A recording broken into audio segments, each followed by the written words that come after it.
Spartans! What is your profession?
This is Sparta!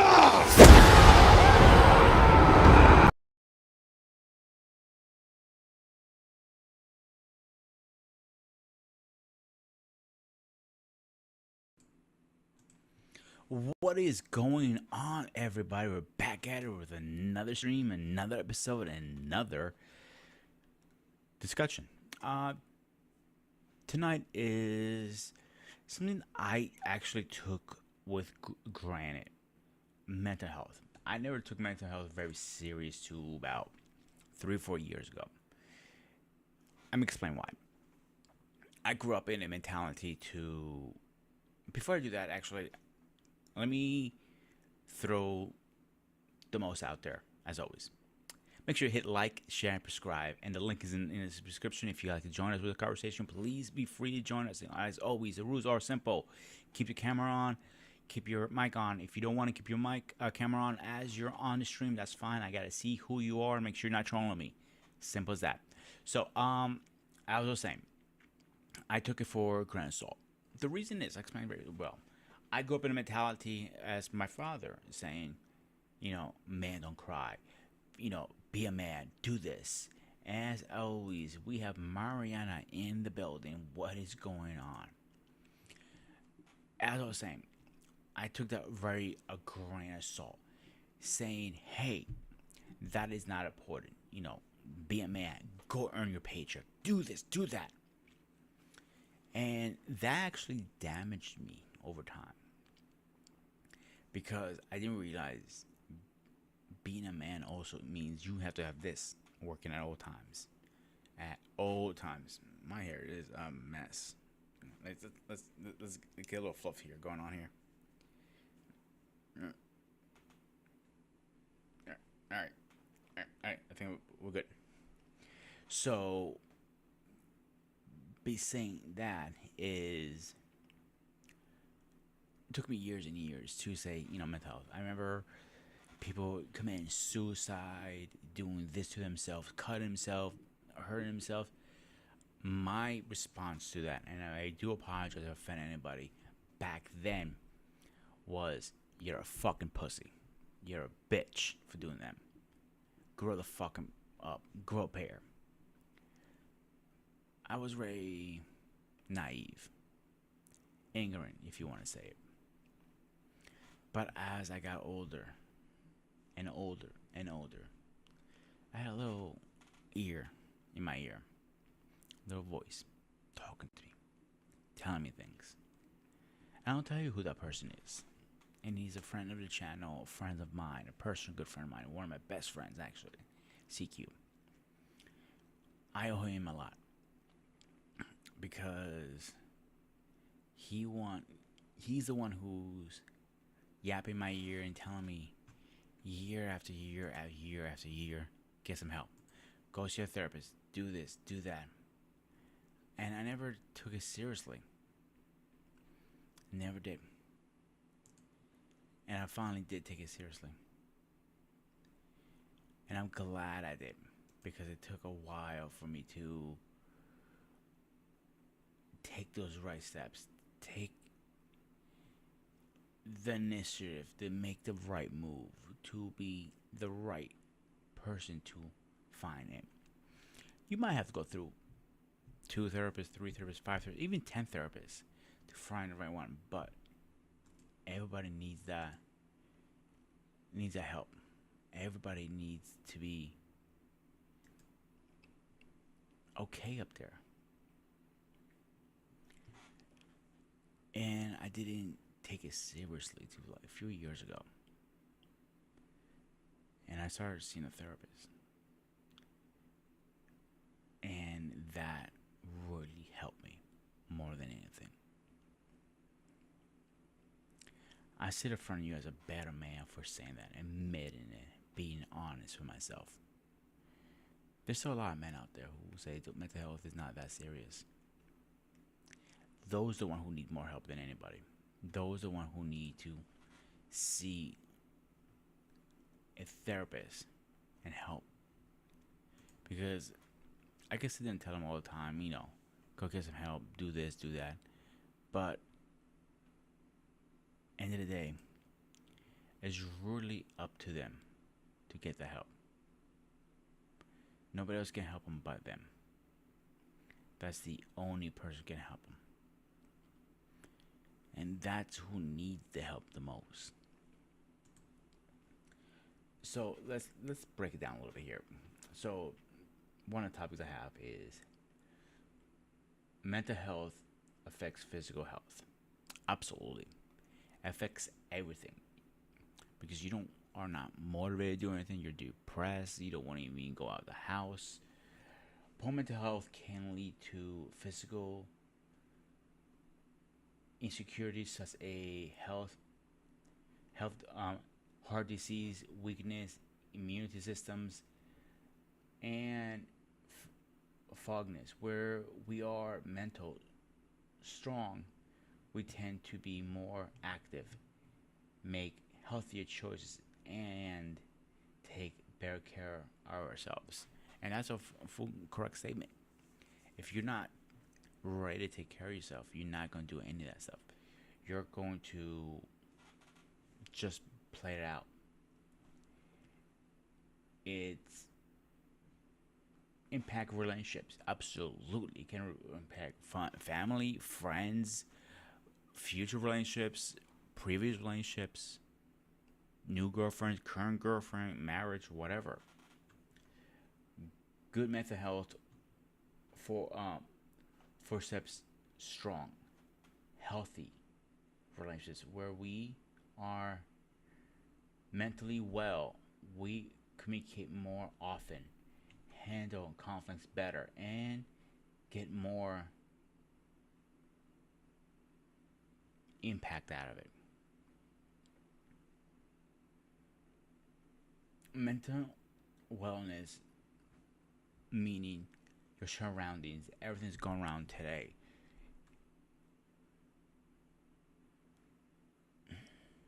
Trying to put the right words.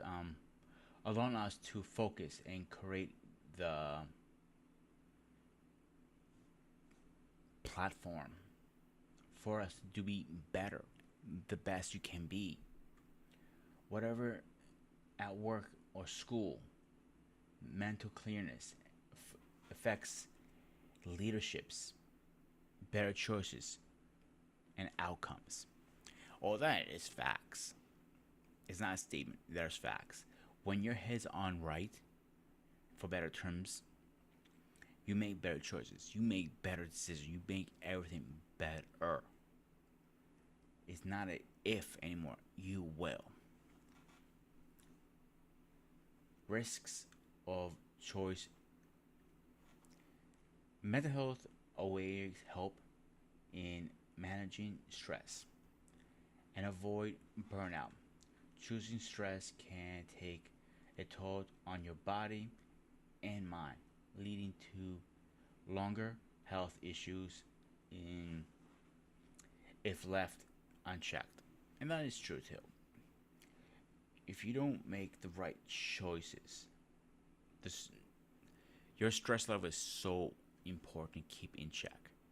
Because if you don't keep it in check, you might get burned out really fast. Listen, I am the worst critic for that because I am a workaholic between working crazy hours at work, doing this, running around with the doctors for my mother, doing other projects I have on the side. Sometimes I forget when to just hit the brakes and relax, and that is very important. Let's see where we're left off. Promises. When we produce mental health, we build resistance to change. It embraces us to core with setbacks, ability to change, and keep a positive outlook. All those is right. If you don't have a positive outlook, everything will be right. Everything will be worked out eventually. What is the point? You're just wasting time and energy. You're just wasting everything. You're just doing it because it's a emotion, not because you want to, not because you have to, because it's a process that you have to do, and it's not the way it should be. You should take it step by step by step by step every single time. So if you don't, in a way, you are wasting time and energy. And that is the wrong mentality to have. Where did I leave off? Important self esteem and confidence. This is very important. Good mental health offer considerably with better self esteem and mental health. Person tends to have more positive self image and confidence in them, in their abilities. Okay, so when I was on my worst, I mean rock bottom, I every time I looked in the mirror, I was disgusted at myself. I was a fat piece of shit, ugly, worthless. Everything you can think of, I said about myself, and that's not okay. Again, I did not know I needed help. I refused to help. I have a little saying. My saying is, you can only show the door, but it's up to the individual to walk through it.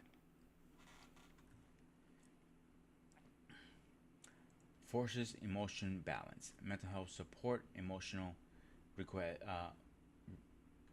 help. When people manage emotions, get good mood swings, and stay calm under pressure. That's a tricky one because everybody handles pressure differently. Everybody handles it their own certain way.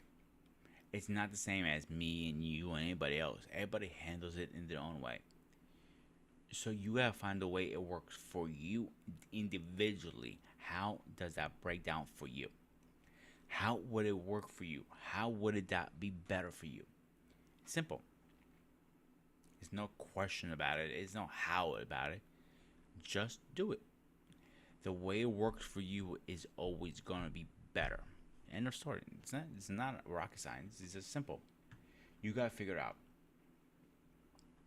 Like I said, I've been around this for some time now, but I never realized it. So I said a part of it was earlier. I said like I my father said, men don't have mental health. They're strong. they're tough. In a way, he's right and wrong. You should be tough because the world is going to eat you up. But it's nothing wrong with talking to somebody and letting things out. The mind can only take so much. And when you're able to talk to a non-biased person, it's literally dumping the garbage. When you dump the garbage and let everything out, you can fix things. Sometimes you might have a problem in your relationship and like, yo, it's not me the problem. They're the problem. Or it is me the problem. Maybe I need to go to apologize. And that is goes two ways. And it's a hard way to break it down. And it's a important way to break things down. So, because if you don't, that is an issue in the day. You have to know when to break down and walk away. Walking away is the biggest, hardest, and best decision you can ever make. Walk away from a scenario does not make you less of a man or less of a woman. It makes you a better person. Walk away. But at the same time, you have to know when to step up and also fight what you want. It's times to fight and sometimes to walk away. Which one is it? Which one are you willing to do? Which one is better for you? And that's really up to you. That is your choice to figure out when is it time to walk away. No sound. That's weird. All right, give me a second, guys. Let me fix that problem right now.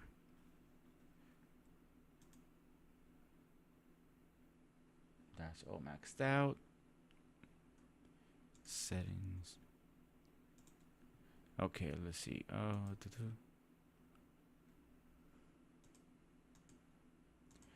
If you guys hear me hit the 1 or 2 or something, let me know if you hear me, if loss is correct. Because on my settings, it says that I'm all clear. Everything's working on my end. I'll wait for a few minutes to see what you guys say. Because I clicked everything I have. You're good.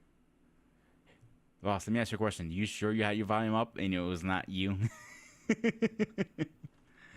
The link is in the chat, brother. If you want to join us, please, you're welcome anytime. So, as I was saying, what I was trying to thought. Paul, my man, the presence in the house. As always. Yeah, that was weird. I don't understand why I was doing that. Anyway. So, mental health is, you have to know when to fight for something and walk away. There's nothing wrong with walking away, but you have to know when to fight what you want to fight for. Not just because it's said, it's better. My issue, sometimes I have an issue with conflict. Be straight up. I've never been good at it. I always have been that person who always curl up in a ball when it came to it. But now, I am a lot better. Come at me, I swear to God, I will fight to the nail when I believe something. I will fight and fight and fight. And you should fight for it. Whatever that is. Defending somebody, fighting for something you believe in. Whatever the case is, you have to fight for it, then go for it. Fight for it. You deserve and have to fight for it. And there's nothing wrong with that. Paul, the link is in the chat. If you'd like to join us, go ahead. And continue fighting for what you believe in is always so important. From your relationship to your religion to your line of work, whatever. Be happy you fight for it. You need to fight for it. It is the best thing you can do for somebody or for yourself. But understand, sometimes you might have to walk away because it might be a losing battle. Like, for example, I know this is a bad example, but I'll use it. Somebody tells you, the sky is blue. Actually, the sky is pink or green or orange or whatever. But we know for a fact the sky is blue. He's sitting there arguing you. or a better one. Like some people believe that the Earth is flat, but we know for a fact it's round. And you can sit there and argue with them tooth and nail. Like for example, I'll give you a better one. Someone was arguing with me the other day that putting face wash on your beard is a healthy thing to do. Nope, absolutely not. It's not. So let's get this person up here. What is going on?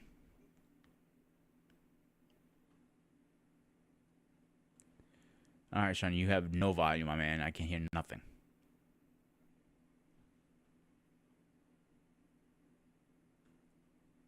There you are. What's going on, brother? What's going on with you? Nah, I've seen you in a while. How you been? I've been all right. I've been doing my straight talks. You know, we conflict at times most of the time, but I just got off there. I did a quick one, so I was like, let me chime on in. I told you, brother, we can co-stream this anytime you want, man. This is Absolutely. open for everybody. Well, sure. I'm not mad at that. I'm not. I haven't turned down that offer. Yeah, I'm keep still that in with it. mind. It's always Yep. on the table. All Absolutely. right, all right, brother. Let me ask you a question because we're talking about mental health today. When you hear that, what comes to your mind?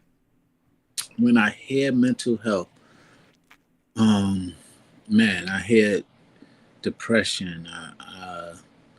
I Mm-hmm. hear trauma, unhealed trauma. I hear uh, stress and anxiety and not being able to cope with it. That's what comes to mind when I think about mental health, when I hear it, and what I think about when I hear it. So let me ask you this question to you. We're a little older. We're not this new generation comes up who's willing to go to therapy and take care of the mental health. Were you a type of person or grew up in a type of household like say, you know, have mental health? You're a pussy. You're not a man. Suck it up and go to work and deal with it. No, for one reason and one reason only: mental health was not identified. Fair So enough. it wasn't something that, like it is very, there's a lot more awareness to the concept of mental health. Mm-hmm. So no, it wasn't identified that some of the what you just described, some of those pressures that you get was categorized as mental health. There was those pressures and those things, oh, suck it up and things of that nature, but mental health wasn't something that it was attributed to. Mm-hmm. So no, it wasn't something that we were shunned away or not interested in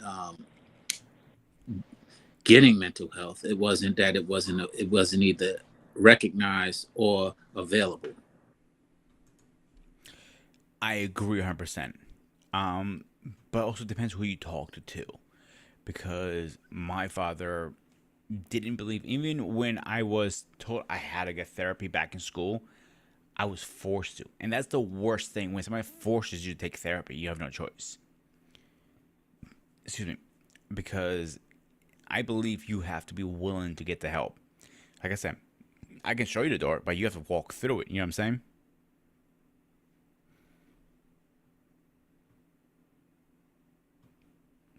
I think you froze on me completely.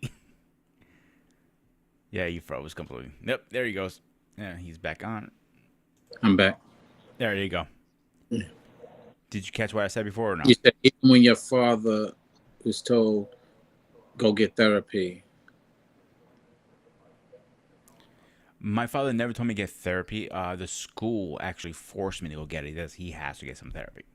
And I thought Mm-hmm. there was nothing wrong with me. They were just making some bullshit excuse. That this is pussy shit, whatever. And like that's the mentality my dad put in my head. And that's what I Mm-hmm. believed in at the time.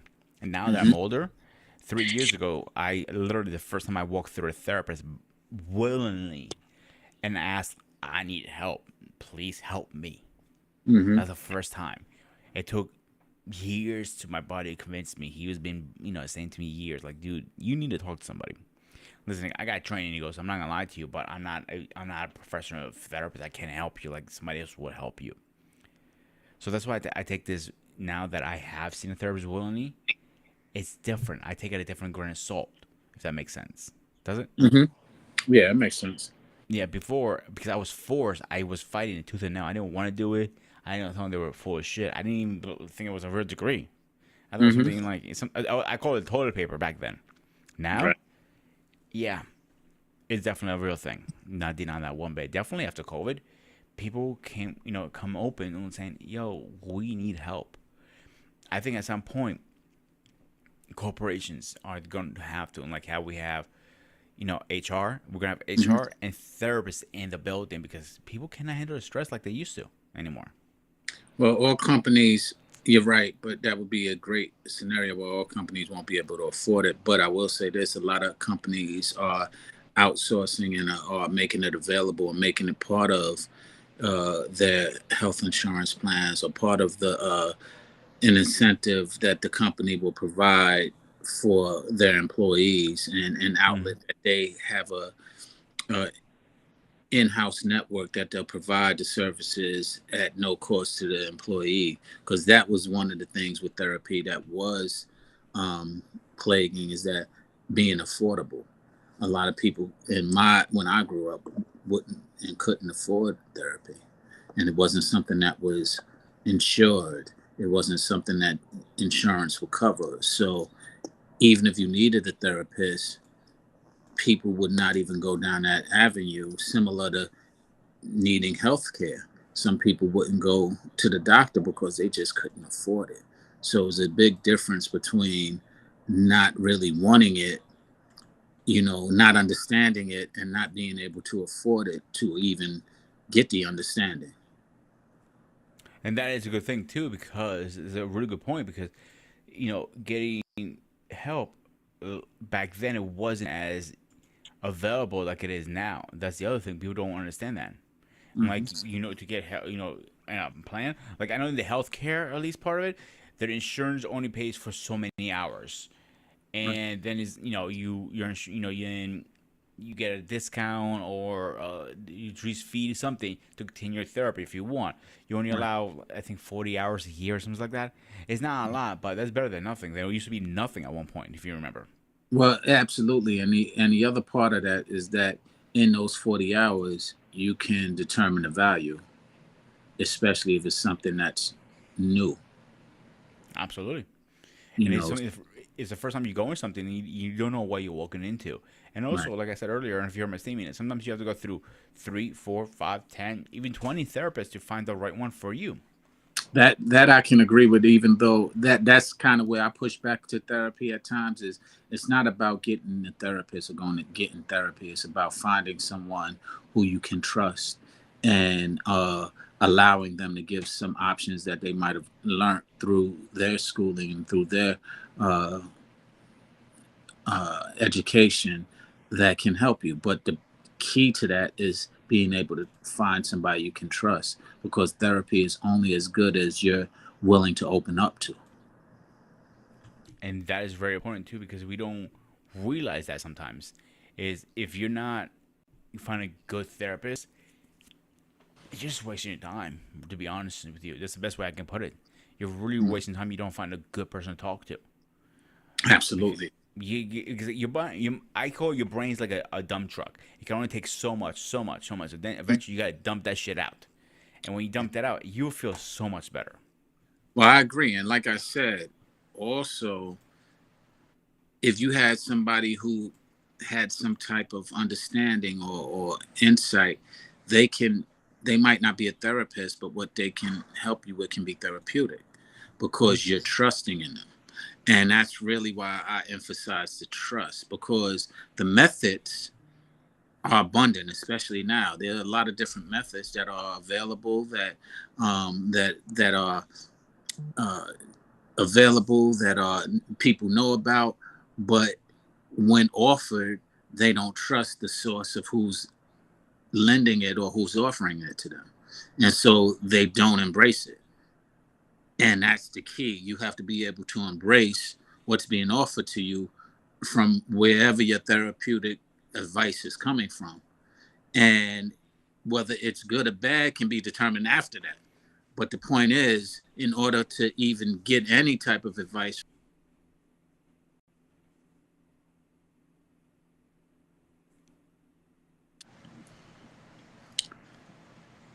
Uh, I'm sorry, I'm popular right now.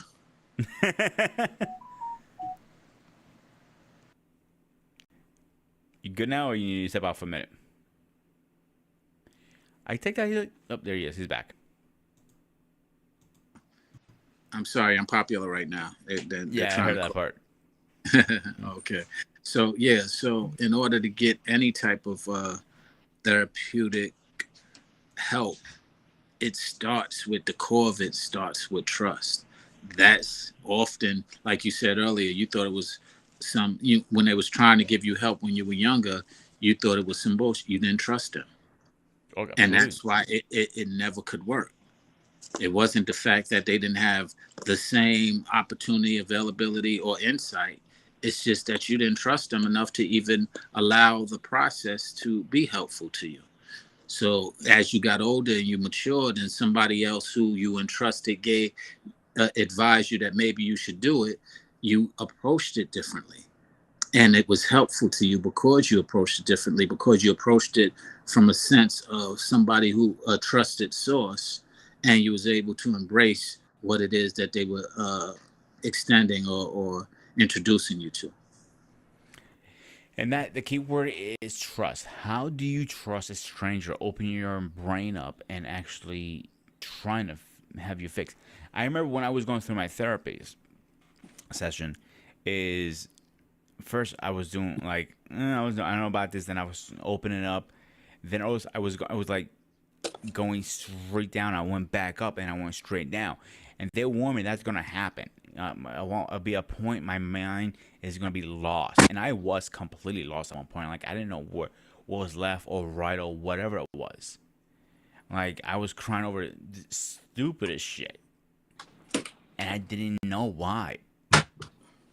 And that's what I didn't want. And I'm wondering, like, I don't want people poking in my brain and fucking me up. But they even tell me, like, we got to poke in there to actually fix what the problem is. And then that's the trust issue, I feel. I'm like, how do you trust a stranger like that? What's your opinion on that? My opinion is it's individualized Mm-hmm. because I don't know how you trust it.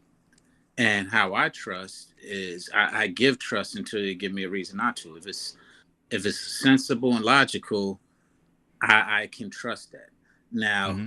what I might not trust is whether or not I've been to a therapist a couple of times, a few times, and when I started listening to them, and they weren't, I was a bit impatient in fairness, but when I started listening to them and they were telling me things that I already knew, I lost all trust in the.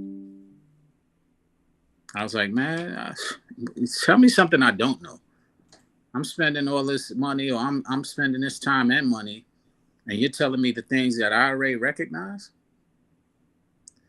and they're just trying to go through and get the information. But it was really frustrating to me because I'll go through a couple of sessions and I feel like we haven't gotten anywhere because you asked me questions that I answered, and you really have given me exercises to do that were somewhat helpful, but not really, because a lot of it was just like a questionnaire. It was helpful because I've never seen it all in place, but it's questions I ask myself all the time. I agree with you 100% because the therapist I was seeing, I felt she was milking a lot of things. Like, I remember one day we were talking and she's chilling, eating grapes, and she wasn't really paying attention to what I was there for. She was just bullshitting how the weather was and everything but the session. And I felt like I wasted a full session. I felt I wasted my money that day. And it was getting to the point like maybe I need to start looking for another therapist, and I did. Mm-hmm. And that was probably one of the best movies I did because I everything she was supposed to fix me, she didn't. And Right. I realized she wasn't the right therapist for me. If that makes sense. It makes sense, and I'm glad you was able to recognize that as opposed to just getting turned off to the whole process in itself. And that's why I emphasize the trust issue, or knowing the intention of the therapist. Just because you have a degree doesn't make you a good therapist. Just the same way, just because you have a degree doesn't, or the credentials doesn't make you a good doctor. Hmm. And you want somebody who has passion about being helpful, and not who went to school and got the PhD to pass. They got the they learned they got their education to pass so that they can get a better job. They didn't get um, the they didn't learn because they wanted to do better for people and had just this natural concern for people and natural wanting to give remedies to people. And I think there's a big difference in identifying those people as well as where they exist. And that's why I always say I don't trust titles. I mean, I don't honor titles. Just because you have a PhD means nothing to me. It means to me that you passed classes and had the discipline to stay in those classes to take the test that you pass. Doesn't mean that you're good at what you do. Now, I look forward to seeing if you're good at what you do by how you, and I've seen a lot of therapists who are very good at what they do. And I'm like, wow, that was pretty good. But just because you have the PhD, the doctorate, and, whether it be medical, psychological, whatever you have it in, all that says to me on first at first glance is that you had discipline to stay in school and you passed the classes that you took. And you got a good point there. I also look at it like this. Maybe that therapist could be really good, but she's not, or he is not fitting in my needs. It doesn't work for us. You know what I'm saying? Maybe the way she was doing it works for her other clients, but it didn't work for me. That's also another one too, right? That's a very, very strong possibility, but usually they would identify that before you do. And what they're identifying is that you just don't trust them if they're good. So it's not that if a good therapist could work probably in most scenarios if you allow them to work. But if you're not allowing them to work and they're a good therapist, it's not that they wasn't good for you, it's that you wasn't allowing them to work. You wasn't putting in trust in them to do what they do. You wasn't giving. It's kind of like you want to let's say an Uber driver to take you somewhere, but you want to tell them where to go. And it's a good one too, because I see that a lot of Uber. The backseat driver telling Uber where to go, but he has to follow that GPS because that's how his route is get paid. And I totally understand that. And you froze again, didn't you? I think we're gonna be attacked by the frozen bug tonight. Um, in the meantime, Sean is 100% right. There is, you have to identify those problems and fix them. And there he's back again. I don't know what's going on over here with this internet service, but my apologies. I'm sitting in the same spot, haven't moved. No, you're good, man. You should, technology. What can you do? You hate it and love it sometimes, right? Yep, yep. So let me ask this question now. What step you take when it comes to managing stress and anxiety? The steps that I take. When I identify it, I fall back from the source of that stress or anxiety. Let's say it's a relational stress or anxiety. I step away from the relationship and gather my thoughts. Mm-hmm. Let's say it's work. I do the same. I step away from whatever is causing that anxiety. I identify it and I avoid, like for example, uh, going to the airport causes anxiety when I'm running late. So I take the extra measures to try and leave early so that I'm not getting the anxiety of traffic that might come up or the anxiety of lines that might come up, all the things that can naturally happen. It doesn't cause me anxiety if I'm prepared or if I'm ahead of it. So I'd rather get there an hour early and no anxiety than getting there on time and not having to wait an hour and but having the anxiety to get there while going through that process of getting there And so, although I'm there right on time and I don't got to wait a whole hour, I'd rather be there, in fairness, 2 hours early rather than getting there right on time where I don't have to wait in the airport for 2 hours. I'd rather just sit there uh, very calm and relaxed. And so that's some of the measures that I take in that circumstance. So it's really about identifying the source. First, identifying that it is stressful or causing anxiety. Then trying to identify the source of where it's coming from.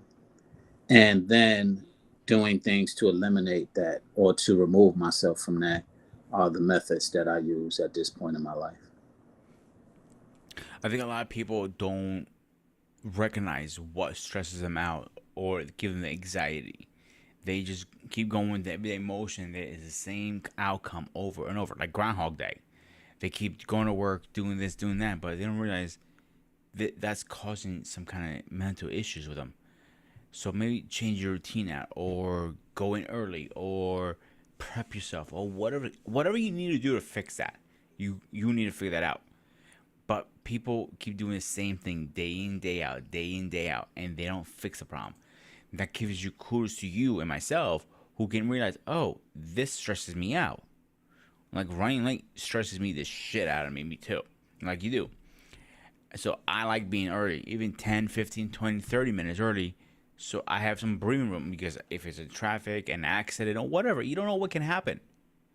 So leave a little early. If I had to leave right on time and I get there right on time, that stresses me out, because I have to be there early.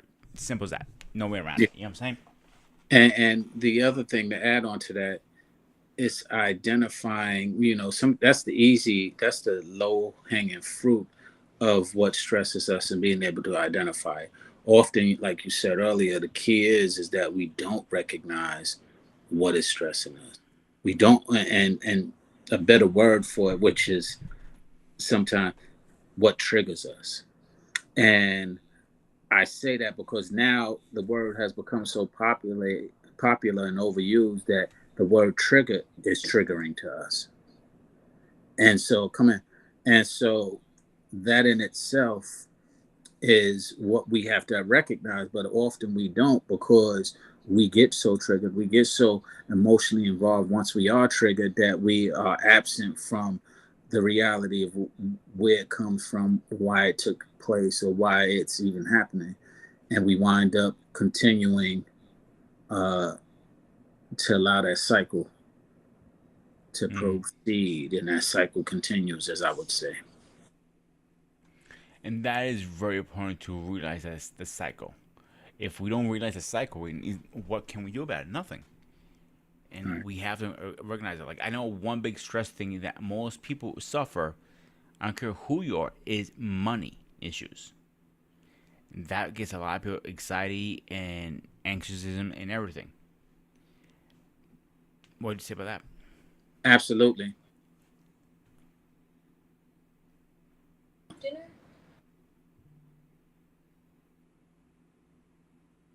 You're on mute. Oh, my fault. So, yeah.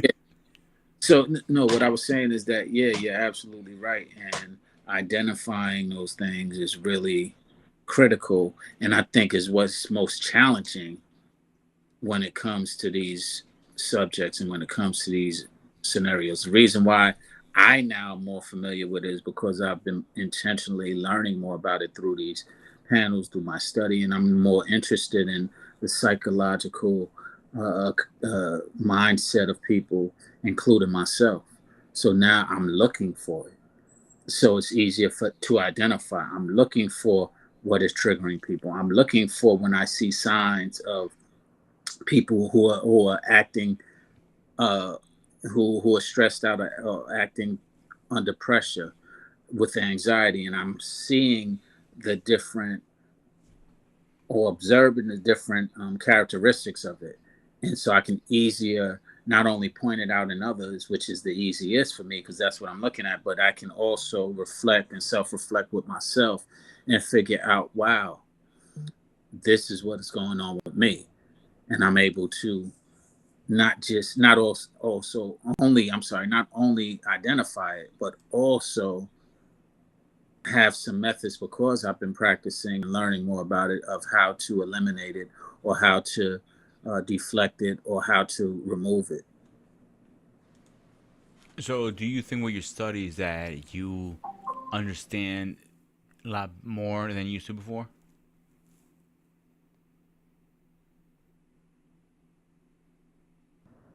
So yeah. Sean, did you hear what my question was or no?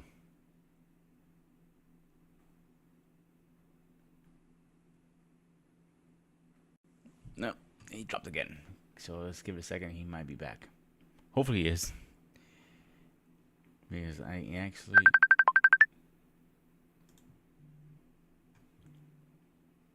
There he is. He's back on. No, I didn't hear your question. Okay, my question was with your studies and everything you learned in the last couple of years with panels and everything, do you understand a lot more than you did before? Absolutely. I understand a lot more. I recognize a lot more. I understand methods on how to challenge some of the things that I recognize, or more familiar with, and I understand where to look for answers for things that I don't know. So let me ask this question now. When it comes to mental health, does it? I know the answer, but I want to hear from you. And if you can break it down too, is does a relationship affects it? When it comes to, what was it? Mental health and relationships, do they affect each other? Yeah. You want to break it down a little bit for us? You said methadone. No, mental health. Oh, mental health and relationships. I mean, of course. I mean, you have to use your mental in order to endure and secure a relationship. And mental, emotional regulation and mental maturity is important. And those are some of the two things that within mental health, emotional regulation is a component within mental health that is almost the core of every relationship, or the friction that happens within those relationships. So if you aren't aware of it and you don't recognize it, you wouldn't even know, as they quote unquote use the word, you wouldn't even know what toxic is if you haven't seen Bingo. toxic, or you don't recognize toxicity. I agree 100%. One of my longest relationship with my ex fiance, it was so toxic it wasn't funny, verbal and physical. And I didn't realize that. I always tell women that were in that, I'm like, come on, you can walk away whenever you want, but sometimes it's not that easy to walk away. I didn't realize that till I was on the other end of it. And disclosure, whoever want to say doesn't want to say is man enough, that's fine. But more men get verbally and physical abuse than women, and that is a proven fact. You can look it up. So going through that, I didn't realize that, like how much that affected me. Wow, what's interesting, I didn't know that, um, but it's not hard to believe after hearing it, when I really think about it, because we dismiss and we overlook and we gloss over the abuse that towards men, unlike how we emphasize, highlight, and broadcast the abuse that happens with women. So I see it when you said it, because most men won't think of the disrespectful manner that a woman might speak as verbal abuse. Mm-hmm. But on the other hand, they will identify, persecute you if in fact you speak in a manner that's disrespectful to a woman, and call it abuse, verbal abuse, and mental torture, and they have all of these things that they categorize it as. And But the same behavior conducted by a woman towards a man is often overlooked. It's often un, undetermined, and that's really unfortunate. But that's the reality of what's going down. And it's sad away too because people think as a man we don't go through this stuff. And most men don't want to do anything, walk away or report it or go see a therapist because they're embarrassed. To be honest, they're embarrassed because a woman verbally abused them, a woman beat the shit out of them, a woman did that to them. It's not to be embarrassed. It happens to even the biggest man out there, from a bodybuilder to a little scrawny little shit. It doesn't matter who you are. It happens to everybody. If you fall in that victimized, that's it. It happens, unfortunately. Well, that's interesting because I've been part of it, and I never felt like a victim. I just felt like I was um, under the circumstances. What's going on? What's going on, Day? Oh, Sean. Hey, one of my All right. favorite guys. What's up? What's up? I felt like under the circumstances, I was just like, you know what? I'm going to give a pass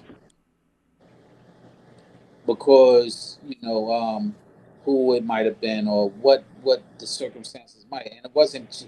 I identify. It's like I feel bad if I beat up somebody Mm-hmm. who I know I can beat, and so sometimes that's my I don't know my pride, my ego, whatever the case may be, where I've had male and female hit me, and I know like yo, I'm just gonna hurt this person really bad, and I didn't react to it. And technically, it was abuse or was assault or whatever the case may be. But I never could see myself, reacting in a certain way. So because I didn't react in a certain way, it was never addressed. Yeah, yeah.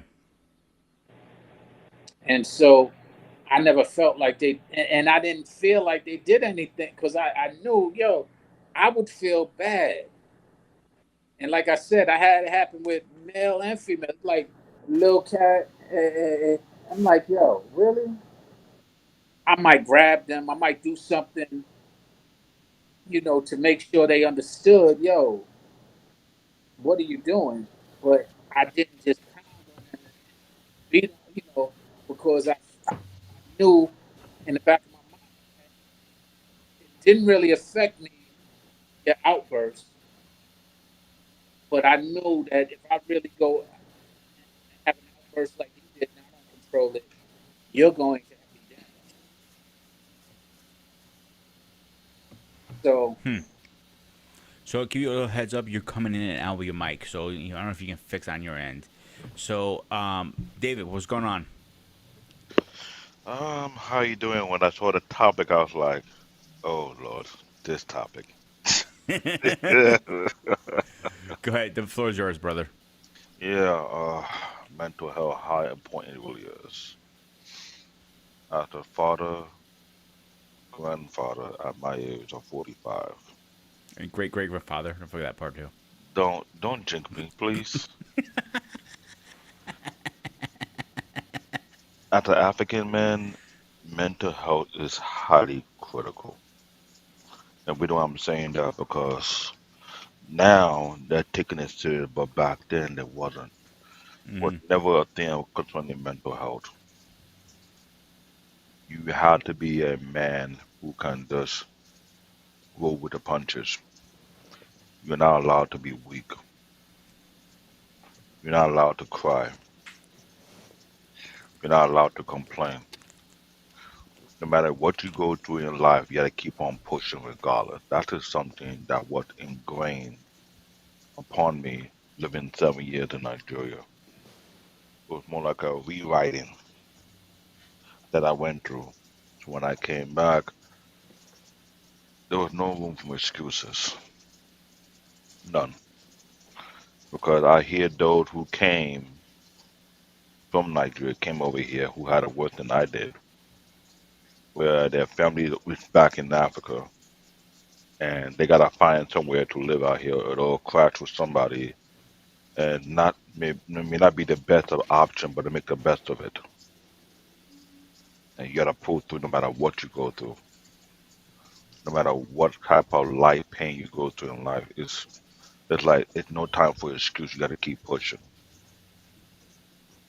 And I agree 100%. All right, before we And get too over, I'll get Paul in here. Let's get his. What's going on, my brother? How are you tonight? Doing okay, doing okay. I was just working up to this time. That's why I didn't get on earlier. Had to still working on now. It's gonna be like this the rest of the month until I get this release out. So weekends included. So I'm not gonna be doing too much over the next few weeks. David knows what that's like, man. Don't you? Don't let the wife release, find out. release, release time. People watching. You got to slip this date. Can't miss this date. So website can't be down. So it's like, hey. So the it's all job hands. on the job on you. You're the It's job all slave. it's all hands right at this point. So it's like, look, don't even think about going on vacation and asking for PTO. It ain't happening. So it's like that now. Hopefully done before Comic Con. That's all. Then I care about. Yeah, amen. I love that. Amen. We're gonna be working our ass off that day, so get it ready. So Paul, the floor is yours for right now. Let me know.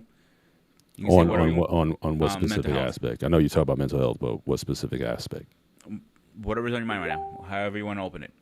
I don't know how to. I look in my family. We literally run the gauntlet on that, and I do think that there is when you've lived on with those extremes, anything else is kind of light, relatively speaking, or it's something where I think it's just a matter of perspective. So you can take mental health from the aspect of again how to properly process stress as stressful situations, not run away from stress and anxiety because that's just part of the species. You're not getting away from that. And for anybody who thinks that time's so hard, I mean, it's beyond us when we used to live in war, where war was a reality. I mean, serious war with thousands, if not hundreds of thousands, if not millions of casualties. So when you talk about those kind of extremes, how humanity even got here with people having any kind of mental stability, given what a lot of, especially on the men's side, especially what they had to go through in those times, it to me it's just a different level. I mean, but helping people how to deal with stress and anxiety, that's part of life. And so I think I think one thing that would help on that end, I think it has to be normalized. And again, we have to build coping muscles on how to deal with stuff rather than just trying to live a stress-free life. There's no such thing. So on that end, I'm much more about what is going to help you overcome those things rather than running away from them. And then the second thing is, like I said, I live on the far side where I've had with my mother, I've shared many times in these platforms. My mom was a diagnosed paranoid schizophrenic for over 50 years. And living with that, it was like you had a monster. You didn't know what you were coming home to. She was the greatest person, the sweetest, most giving, caring, nurturing person in the world when she was good. But when she wasn't good, it was a nightmare for all of my siblings. And my siblings, at least they had the benefit of, because like I said, you talk about 1969, 1970, when she it kind of came in. But prior to that, it was some good times that they had. They really were. And, they saw the best of her. But then when things started to spiral out of control, again, especially back then, nobody really paid a lot of attention to mental health and those sort of things. Nobody knew what they were dealing with. It's just mom changed. For me, mom's always been mom. That's all I knew. So I didn't know anything other than the chaos and the voices and the paranoia and the things that she did and the abuses and all I just grew up with that. And I remember back in the day, there was a movie that came out with Faye Dunaway. It was called Mommy Dearest. Came out in 1981. And I remember watching that movie when it came on, and that was like, that was my life on a daily basis, you know. So I to this day that movie just affected me in so many ways because that was like really the only movie that I ever saw that. And again, no one's ever said that Joan Crawford, that was the actress who was portrayed in the movie. Nobody came out and said that she had, what her mental illness was, if she had it at all. Especially they didn't deal with it back in that time. But it really affected me in a lot of ways. So I've been seeing that. I remember when my mom was finally institutionalized, and in order her to get institutionalized, she had to commit a violent act in order to get the law enforcement involved. And once they got into the institution, then I looked on the inside of the institution. And again, I got to tell you, it's a different world. You go to these mental health hospitals and stuff. I mean, people are, it's they're far removed from reality. So again, but at the same time, for me, it gives me perspective to say, someone's talking about I'm stressed out, but you got people who have serious biochemical damage, and we don't know what causes. I think it's still an open book. They don't know what causes people to go in these directions. They still don't know it for sure. They just know, now they got CAT scans of the brain and whatnot. They know there's some things that are off. They can that will help to subdue some of the symptoms and the freak outs. But then the side effect. I've been in mental walking medic, but they don't hurt anybody and they don't hurt themselves. So I've seen that aspect of it too. I've seen my mom get to a certain level of functioning, but relapse, and going through that back and forth of seeing her. She's on her meds. She's coping. She's functional. She's able to do things. But then a lot of times it's the idea is, okay, well, I think I'm cured now. And so I don't have to take the drugs anymore, and I don't have to do all that. I can just start doing stuff, and then you slip back into and then so you see that cyclical, constant back and forth, back into the institution, back into, whatever it is. And just the any optimism that you might have had that my mom will get better, you come to a point where you just understand that this is how she's always going to be. And for a long time, my siblings or whatnot, they would not accept that they just prayed that God would heal her, and that that there'd be some sort of cure down the line, and it didn't happen. I'm just wondering about from the spiritual aspect, how older generations dealt with it, because back in the day, especially if I read these Bible stories about the person was demonically possessed, and I'm to the point now where I'm starting to scratch my head a little bit. I don't know if that's necessarily the case. It might have been just what they called mental illness back then, that you were just demonically possessed and you just needed somebody to pray over you and get the saints of the church and just do an exorcism or something like that. I remember The Exorcist growing up also. That movie tripped me out back in the day. So The Exorcist. And a lot of people said, well, we got to just drive the devil out of you. So the whole mental health industry has gone through a lot of things, electroshock therapies and lobotomies and all kinds of things. I think it's still in its infant stages. Thank God it's better than it was. But that's still an area that a lot of people have to deal with, if not personally, with their own issues or family members that have gone through that. And so that in and of itself is a whole new level of stress. So when people say that I'm stressed out because of my job, or I'm stressed out because of this or that, it's not to say that I'm not empathetic. But I think there's a lot more tools that are available, and I think that's where a good therapist or psychiatrist can come in and help you hopefully build muscles and give you perspective that life is hard. And I think part of the issue is, like, certainly with modernization, we've civilized the world to such an extent that we just don't think life should be hard. And life is that of freedom and ease and pleasure. But there's a lot of anxiety that comes with that. And so I think starting people out, just letting you know. I mean, the Bible even says, look, you're gonna work by the sweat of your brow. Life is gonna be hard until I come back. Okay.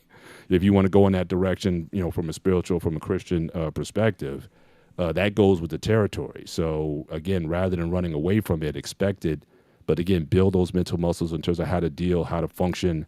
But again, I think stress and anxiety, I think those are normal things for the most part. And it's just a matter of how to cope with those so you can be better for the next one, the next round, the next battle, the next obstacle. Like I said, I'm getting stressed out now because this release is coming up, but there's going to be other releases after that and ones after that and bigger projects and, system, corporate wide upgrades and things. We're going to a new database in the next couple years and stuff. So yeah, it's going to be a whole lot of stuff and a whole lot of yelling and tense meetings and people cussing each other out. But look, we got to get this work done. Fight. Yeah, yeah, exactly.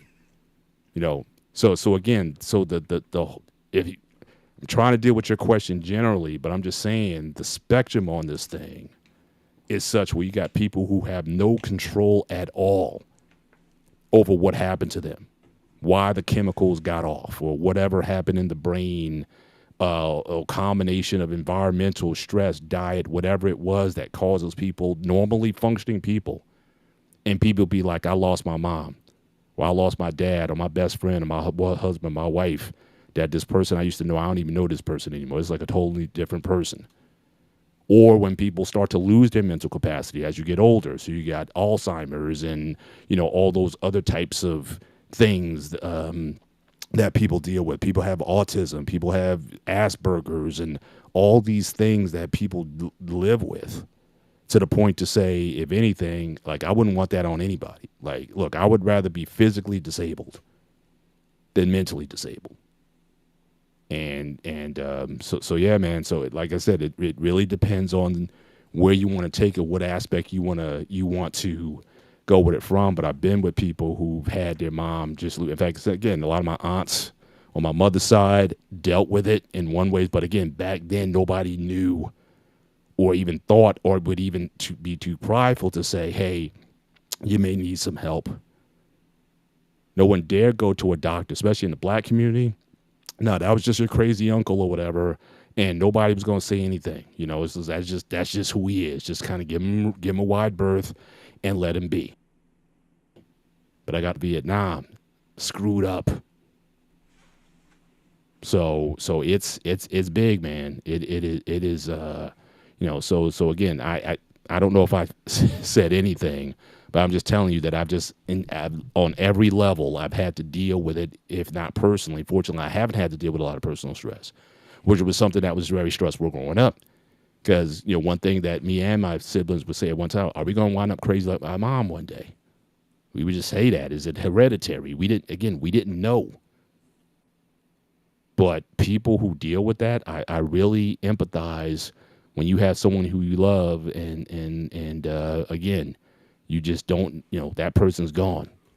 You either deal with that or you deal with them being, like I said, a walking zombie, because you got to medicate them to the max where it's like, they can't even speak. They just murmur most of the time. It's like, what's wrong? Oh, I mean, that kind of stuff that people deal with. So it's like I said, I don't know what else to add commentary wise. If you want to take a deal with a certain sliver or segment of it, you Yeah, can I'm gonna start ask, or going anybody into the can question ask. here But in 1 minute. The only thing I was gonna say is you're the perfect person to have this because you dealt with it in every shape, way, or form of it. And my heart goes out for you, brother. I'll be straight up to you because nobody sure grew up in that situation. Unfortunately, you had to do what you do. You had to step up and do what you did. And my hat's off to you.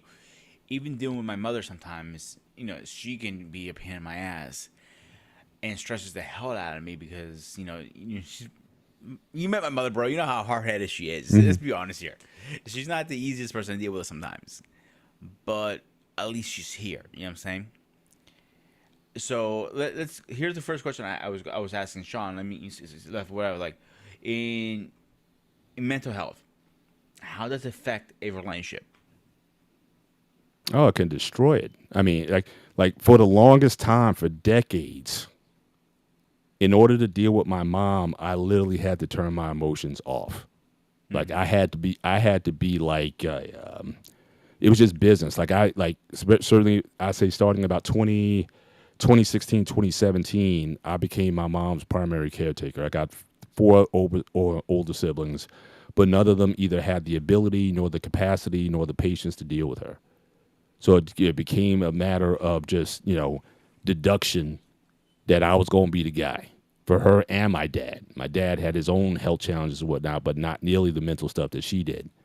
So I had to get involved. I had to go to meetings with her psychiatrist, with her therapist, with her. What I had to deal with, a lot of stuff. But the only way I knew how to function, I had to be disconnected emotionally, because like I said, there was in earlier years there were a lot of times when again she would get kind of stable, and you thought, okay, now I can, I got my mom's back, and then she would regress into her manias and things like that. Again, she got off, and we had to like always just kept starting over. So it was like Charlie Brown with the football. You thought that you would come and finally kick it, and then the ball gets taken away from you, and that disappointment. So I had to pull back. Now again, I was still very engaged, but it wasn't so much as a son. I was literally like her business manager. So I was her power of attorney. I had the healthcare directives. Again, the doctors, the lawyers, the banking, the fund. I did all of that stuff, and having that emotional disconnect helped me do those things very well. But as far as trying to hang out with her, trying to have dinner with her, stuff like that, those kind of things, I left to other people because again, I couldn't deal with. Well, I wasn't in a position where I could take on that emotion of it, so I pulled back. But yeah, but it can wreck families, relationships. It could be devastating. When it comes to that, especially when you don't understand what's going on. Like I said, I think people now, I think might be a bit more, have a bit more knowledge or access to knowledge to see, when things are happening. But Mm-hmm. it can scar you because again, with that comes, like I said, sometimes there's abuses, sometimes there's things that are said, even though you may understand mentally or intellectually that, oh, well, that's not, that person's not themselves or whatever. And again, depending how young you are when you dealt with the stuff, Yeah. it can be devastating. So yeah, so One it's thing I would say personally, if I had to turn my emotions off, that would be the hardest part for me. How could you even turn them off? Me personally, I don't know, maybe man. It just it's that's the only worse. way I knew how to not make it hurt. Yeah. I would say that much. Sean, you had a question? I know you've been trying to jump in here. Yeah, I wanted to say you made a few valid points. I too had to deal with somebody who was actually institutionalized, and it's a big difference from what we're speaking about now as far as mental health versus institutionalized mental health. It's almost, for example, the best example that I can date have people relate to who might not have dealt with it would be dementia and something to that capacity. I've dealt with both in Mm, different stages of my life. Like you, when I was mm, younger, I dealt with somebody who was institutionalized.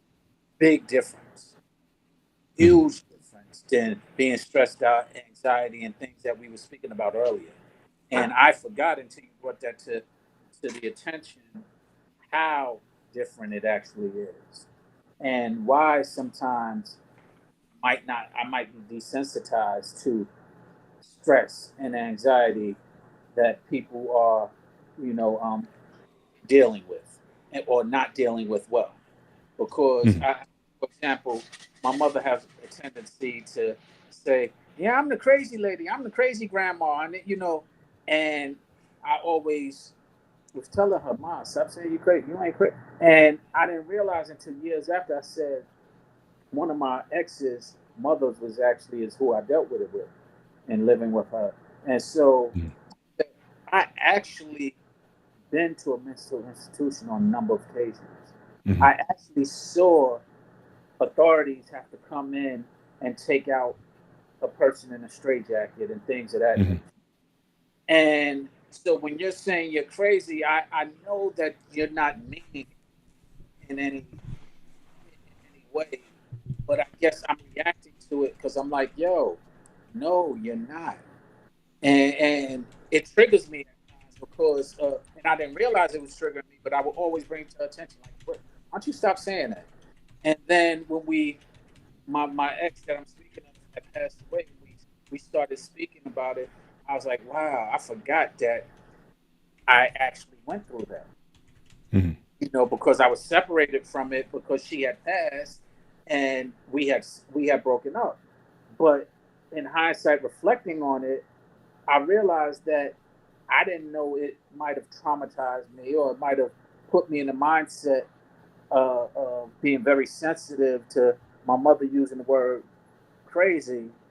But I now understood at that moment, which was more recent than not in the last few years, that wow, that actually did take a toll. And it also is behind me dealing with a lot of people who would passing away from Alzheimer in my family, or dementia, Mhm. which is very comparable because they are having the same type of symptoms where one day they're one way, the next day they're not. And when they're not, they're so normal. Like he said, it's like you getting the football back. Mhm. And Charlie Brown, you're getting that football back because they're there. And then you're talking, they just go to a whole different place. And a lot of times are violent, and a lot of times are reacting in ways, and who are you, and there's a big difference. So I'm glad that you brought that up, is what I was going to say, is because it brings another measurement of the extent of mental health when we're talking about stress, anxiety, and things that we ain't coping with well, Mhm. versus mental illness, which is what you was just describing, and institutionalizing, and things of that nature that a lot of people don't really and haven't really dealt with, but Right. they often speak on it as they're one and the same.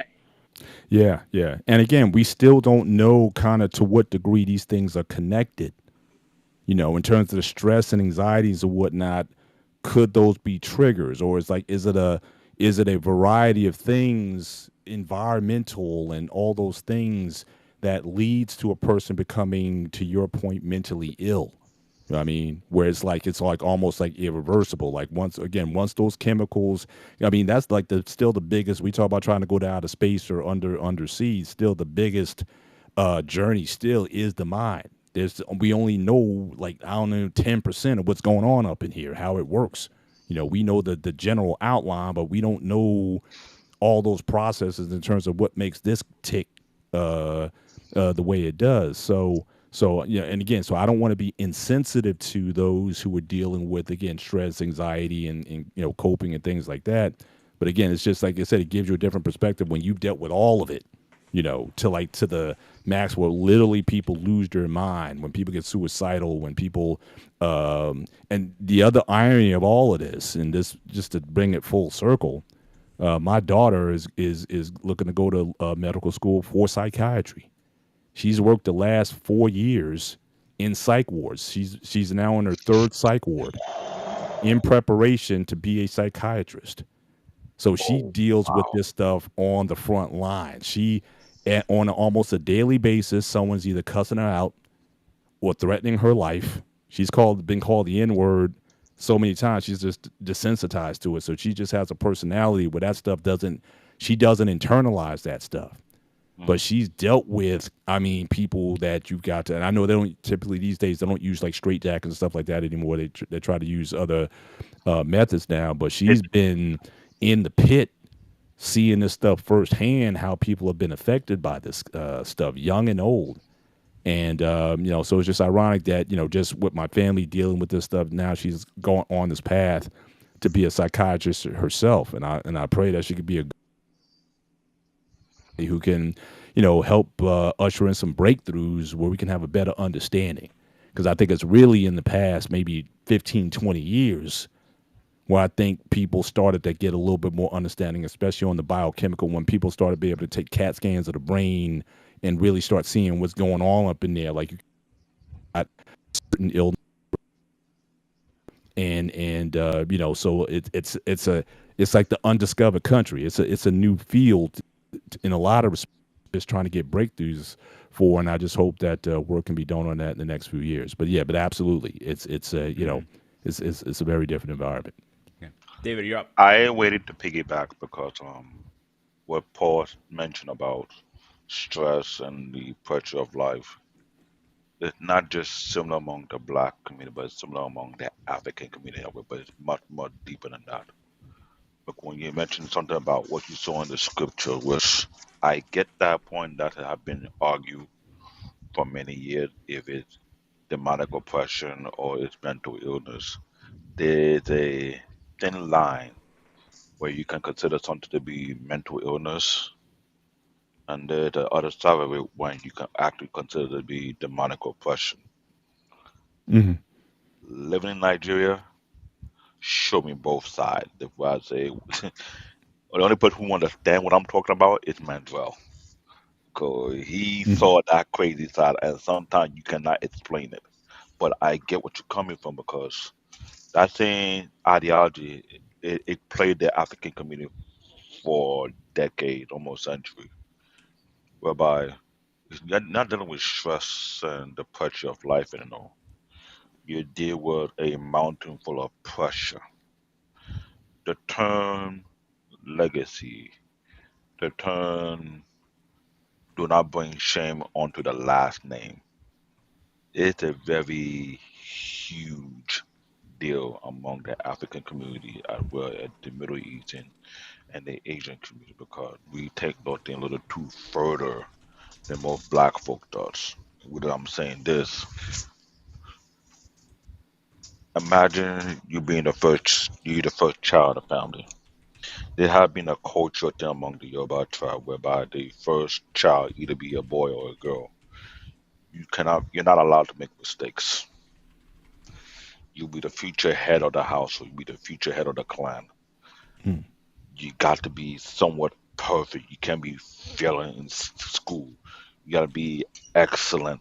You're being compared against your father's peers, kid, or those type of shenanigans happen among African folk, which is totally unfair because sometimes some parent can put way too much stress and workload onto a young child and don't realize how much it done to the person's psyche. When you study the Japanese culture, which is no different from us, but they went to the extreme that the fact that they provided a forest for such people who cannot take it no more. You let that sink in. Back then, there's no psych ward. I've been to a psych ward, two of them. One, no, it's actually three, correction. One in King County Hospital. They have a whole entire building called the R building, not too far from where I live. The G building. It's called the R building right now in Brooklyn. The R building. There's one in Amherst Hospital.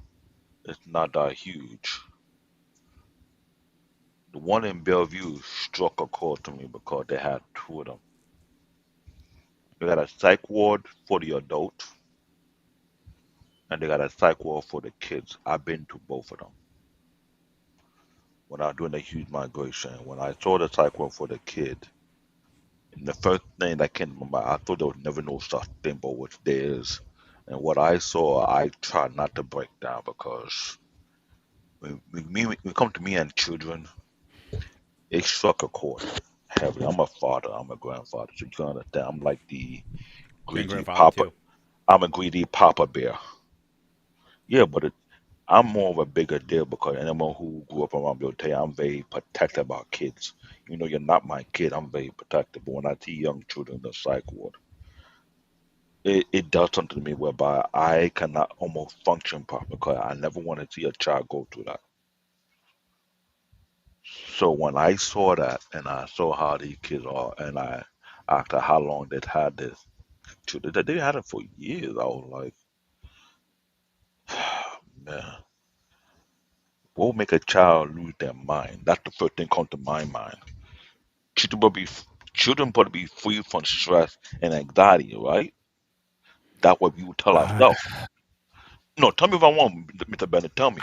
but like I said, I don't know if again you just got to look at the reality of history in the And world, and that's right? the thing. But when you see Kids something like that, probably had it. I'm saying in earlier times, kids probably had it the worst. Remember, just a few decades ago, they just instituted trial work laws, right? You got these countries where kids were working 7, 8 years old, working them to death.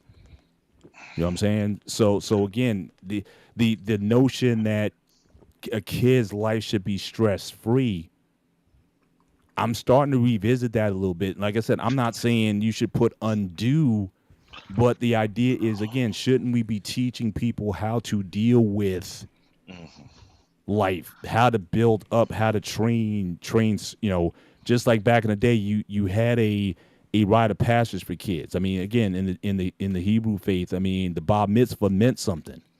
Like your man training started at 13 years old. You know what I'm saying? Or even back in the American South, I mean, we had guys. Remember grooming? We had a show in the gray area where mhm. my man who's lived overseas. I think he kind of lives underground. He's all about he learned how to shoot a gun at 5. Same thing in Africa. It's the Yeah, same in I'm just Africa. saying, it's just the idea of a kid being a kid. We talked about toys on a gray area show. I mean, that was like a luxury most of the time. It's like I didn't grow up with a bin full of toys. Like I said, any toy that I had, we played with hubcaps, sticks, made paper airplanes, did Well, look all at my kind case. we didn't have the money. Like we were poor. We were If poor. you remember me saying, I started working in restaurants from the age of 12. Yeah. I didn't know what a childhood is. I wish I would. Yeah. I wish I would be a kid. I Shoot. didn't Yeah. got no childhood either. I was actually taking care of my young brothers and sisters at a young age. I was doing the babysitting. Not only that, babysitting my own brother and my own sister, I was changing diaper at the age of 8, 9. I was babysitting other people, kids. I didn't got no child. I became a young adult at a very young And age. I think a lot of us did. Remember, it was like in the 70s when you had, correct me if I'm wrong, Sean, like them Dr. Spock books came out. That was like the 60s or 70s or something like that when people finally started looking at this isn't Mr. Spock, it's Dr. Spock. It's a real Groomy looked at it kind of strange like that. It really was a Dr. Spock. He was a child psychologist. He wrote books on that stuff that started to get some traction. But it wasn't until like the 60s or the 70s when people really started looking at the welfare of children to the degree that I think we still model after today.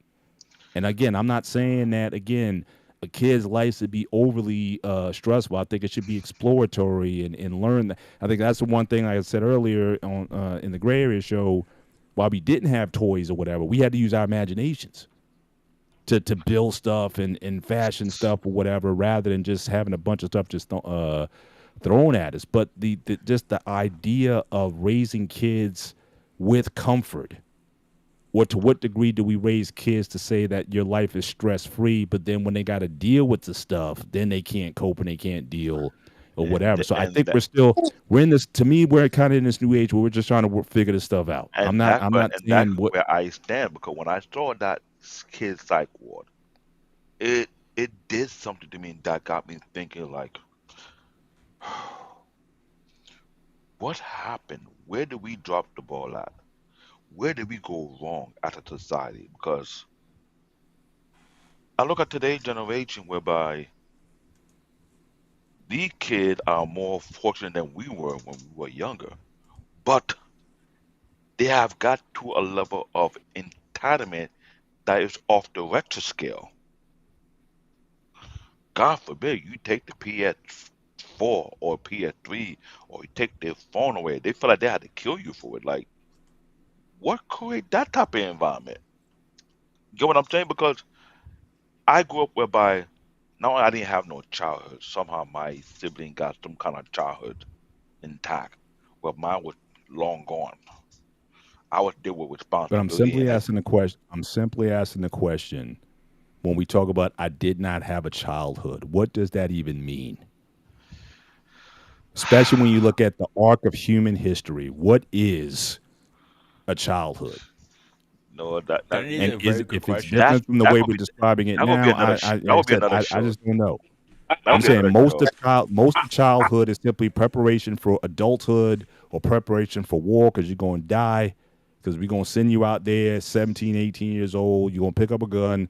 You're going to fight. And you're probably not going to live until 50. So, Well, so again, it's like we're in That's a mostly different outside the world country.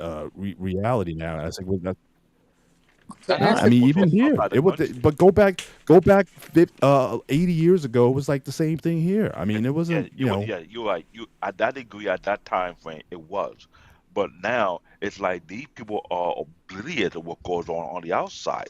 It's like what going on the outside is non-existent. to answer what you're saying, a childhood could be described as living without the responsibilities that adults have to tend to. Now, not everybody has that luxury or afforded that luxury. Many of us had to deal with responsibilities that we now understand as adult responsibilities, but we didn't at the time because they were so normal, they were so traditional, especially. But we had a lot more of a community base because of it.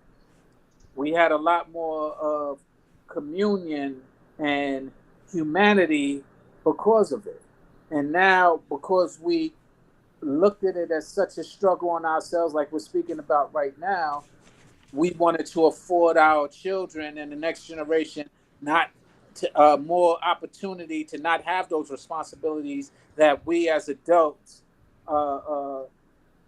allow because we took on responsibilities that we're not able to handle by ourselves.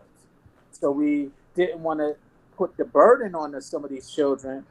But what shaped us to be able to deal with handling a lot of responsibilities and being the Renaissance stoic people that we are is because we had adult responsibilities, uh, unbeknownst to ourselves, that helped shape us and mature us to be prepared for adult situations when we get there. You hit it on the nail. So that's where the equation like how do we balance that part off at new age parent because we're not following the old age parenthood or I hate to say it, the boomer way of doing parenting. Shout out to all pain.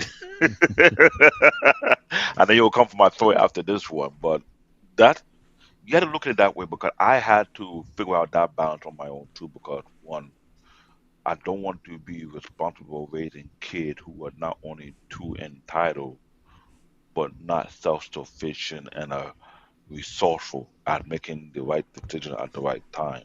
That was something that I was looking at being a parent because as I see their peers, I see their conduct, and I used to be that tech who was going to almost every school in New York City, and I saw the new world that a lot of parents wasn't aware of what was going on with their kids in the public school system.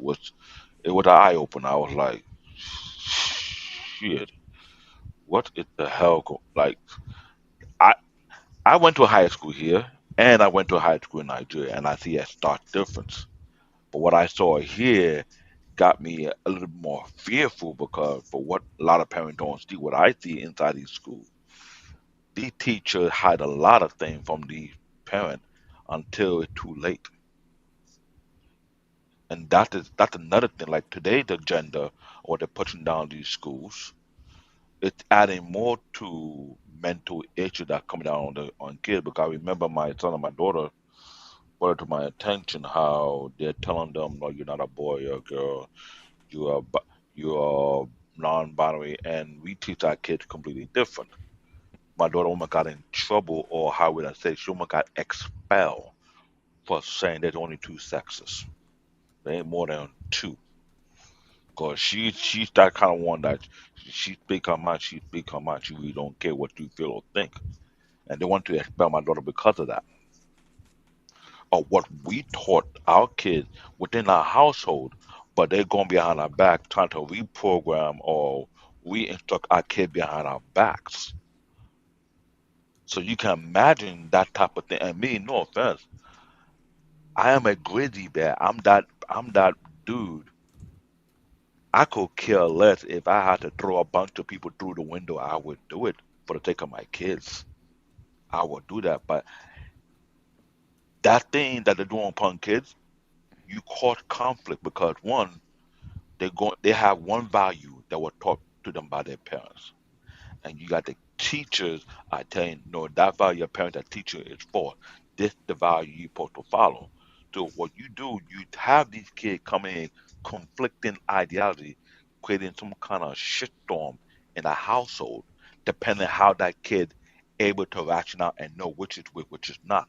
Some kids will follow what the teacher and tell them and go behind their parent back, while other kids who are very wise enough to tell their parent, Mom, Dad, do what they're saying in our school. What do you think about this thing? Now, based on the parents, right? Some parents don't know how to do conflict control and say, you know what, son, let me explain what it is. Rather yet, what did I tell you? You know what I'm saying? You have harsh parents who are not very wise beyond their years to understand what their kid is going through and trying to help them navigate that route they're taking. They'll just come back with more of an extreme, and you put the kid in that realm whereby they try to figure out if the teacher's correct or my parents are correct. If they take the teacher's side, they're in trouble with their parent. If they take the parent's side, they're in trouble with the teacher. They don't know how to find a balance and understand what is really going on, what kind of gender being portrayed, because this is what's going on now in public school and charter school. Unless you have that bread to put your kid in private school, you don't have to deal with that because in 9 times out of 10, that private school is following your sense of ideology that you want to have in your household compared to kids who go to public school and charter school. That's what I'm seeing. I'm very aware of that. So as you watch your kid grow as they go to each grade, you can almost pay attention to the change of personality. You can almost see the change of ideology. You can almost see a slight change of who they mingle with. And me being a concerned parent, I want to make sure that I'm making the stupid decision. And I'm being like a hawk hiding at the corner, paying close attention. Even though they think I'm not watching them, I'm actually watching them. And when I called them out, they wondered how I knew. Not realize I told them from day one, my job is to pay attention to the everyday change they go through in life and help them to go to the right direction. So imagine me being a father, not trying to drop my guard and drop my responsibility because I can't. But that also adds to my stress because if I cannot remove them from that environment and put them somewhere better, it falls on me. So I'm stressing myself out, trying to figure out what can I do? How can I get out of this situation? How can I can move them and put them in a much better environment so they don't have to deal with that psychological mental battle they have to go through their education. What's interesting about what you just said, Dave, is that that's what's so challenging, like Bennett said, because having that balance, that understanding is difficult because we want to give them grace and no responsibility, and then we have learned responsibility. And there's a fine, it's a difficult line between the two because you want to safeguard, but yet when you safeguard, they get spoiled. You know, a lot of my criminal friends, for example, became criminals because they were spoiled when they were younger, and they got all the flyer stuff and all. You know, they were almost like a little dog baby to their parents. And then when they started growing, and their parents couldn't afford it, specifically mothers couldn't afford it any longer, they still wanted it because now they are identified through those things. Now they identified as best dressed. Now they identified as, oh, you cute because you have this, and that. So now they have this identity that they're losing when they can't get it. And so when they can't, and the mothers tell them no, they go ahead and take it from somebody. And all right, so no, all right, yo, shorty, what size you wear? You know what I mean? And then it becomes something criminal and it starts a whole nother psychology, which is interesting now because a lot of my friends who have been through that also, in fairness, learned leadership because a lot of what they did applies in the workforce as an attribute of being able to lead. And so it's a crazy dynamic that is really confusing if you're trying to separate or compartmentalize it because it really doesn't always fit. I'm glad you noticed that because that is something I've been speaking to a lot of parents. Like, you need to pay closer attention to your kids and watch what you do with them because you don't realize if you're setting them up for failure or you're setting them up for success. That's something I was trying to do as a parent, trying to be, you know what, I am blunt with my kids, letting them know you don't think it's going to be easy for you right now because it's not like in my generation. You're about to face something completely different, so you have to be well prepared. And my job is to make sure you are prepared to face this generation of the world that you least expected it. Because if I don't do that, it falls on me as a father. That means I'm not doing my job. I But have to go ahead. here's a question though: How, can we truly prepare them when we don't know the world that we're even in? Because The again, this world world is has changed evolving right in the now. last 30 years, 40 years. The technological changes, the information age changes.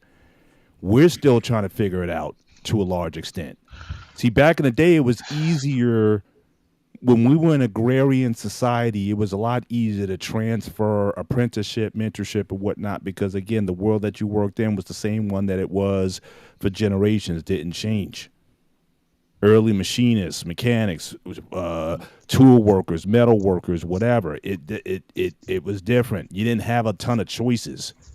Your life as a kid was pretty much set for you. The reason why you had kids was different. You had kids because you wanted laborers. If you had a farm, you wanted as many kids as possible to work the True. farm. You know what I'm saying? Or you worked in the business that your father did. But then something happened back in the day where we said, well, you can be anything you want to be. And now you got a million different options that you can go into. So what are we preparing? So can we even prepare our kids for a world that's like I remember when my daughters went to college, my middle one, she went for supply chain. The professor told her straight up, by the time you graduate, you forget everything that you learned in your freshman year because it's going to be totally different by the time you graduate. That's So a you hard. can't. That's a harsh reality. You can't even. The Prepare what anybody. you might have learned a couple years ago is probably going to be irrelevant there. So everything's on a schedule. Back then it was easy to watch your kids, but again, you still trying to make a living. Again, I grew up in the latchkey era. Parents weren't home to check up on their kids because both parents were working. Why? Because the economy was such where you needed two parents to work. So again, I'm saying this last 50 years, it's just exploded in terms of the options, the temptations that are out there, the reasons why. And I think people are now starting to find out, hey, you know what? Again, Gen X sold, or the boomers, and then into the Gen X said, go to school, get a college degree, and you'll be set. But now, what's the talk that we've been hearing about now in these bases? College is mostly useless unless you're going for doctor, lawyer, some very high end specialty. It's useless. And I hate. Go And I back had to the trades. Go back to plumbing. Go back to Mr. carpentry. Go Bennett. back to ironwork. Go back to welding. Mr. Bennett. So We again, had what we this. thought we were shooting for the moon, and now people say, "Hey, come on back down." We went too far over to the right. Now everyone's saying, "Go back. You better off being a truck driver today." And that's even limited until AI. Once they start putting them AI trucks out there, then that might change that ball game up. But everyone's talking about go back to the trades, be an electrician. Mr. Bennett, I'm glad you mentioned that because we had that show about a year plus ago where we had people who walked away from being a teacher speaking about how the Board of Education was not trying to catch up with the change of time. But where I know that outside the US, there are other universities who have been aware and they following suit to make sure their students are well prepared for that. But I find it ironically because one, what you mentioned is very, very critical, clear. A lot of us don't know what the future holds for our kids. You are not working tech, and we have to keep on being up to date on the changes that are being made. If you're not dealing with STEM, either you're in tech, you're in medicine, or engineering whatsoever, you you are falling behind quicker than you think. Because certain professions, we have the luxury of knowing what come down the pipeline before it hit the public. So we are the first to deal with that scenario before it reaches out there. So imagine the kids in the school are not being taught these things. Coming home, you try to teach them something completely different what their teacher teaching them, and a different profession that they best listen to you so they can be instilled with these type of knowledge. That is the complex of being a parent in today's generation within the US. Outside this country, right now, I'll be honest, what we went through in this country for 50 years, a lot of country was safe to a degree. But for what I noticed, this government trying to push that same destruction onto other nations outside so they won't feel like they're left alone in this. But I find that very disrespectful. When you mention trucker, we have one who just retired, Sherelle. She was a trucker for X amount of years and she retired to say she ain't doing no more again. So she want to do her own thing. A lot of skilled trade workers have been looked down for the past couple of decades as if the job they're doing is not essential, it's not needed, but not realizing it's heavily needed. So here where we are, and we're in a course right now whereby it is pointless to go to college. You better go to the trade school, or you either have best of both worlds. Because here what the problem is, though. Yeah, they're pushing this AI thing. I've been adamant about it, and I've been thick to what I know. This AI is not going to help the nation going forward. You can try to replace a lot of workers. At the end of the day, you don't have the infrastructure to support it. So you cannot overlook the blue collar worker when they're highly critical and they're heavily needed in today's society. It's just that we have too much people looking for a quick way to stack their pocket on the back of hardworking American, not realizing what they're getting themselves thrown into. And that adds to the mental stress as well.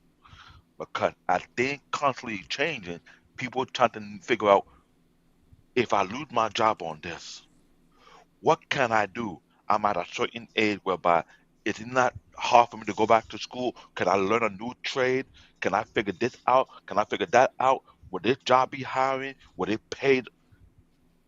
All these things are being created for the sake of the those on the high up could care less how much destruction they created behind them.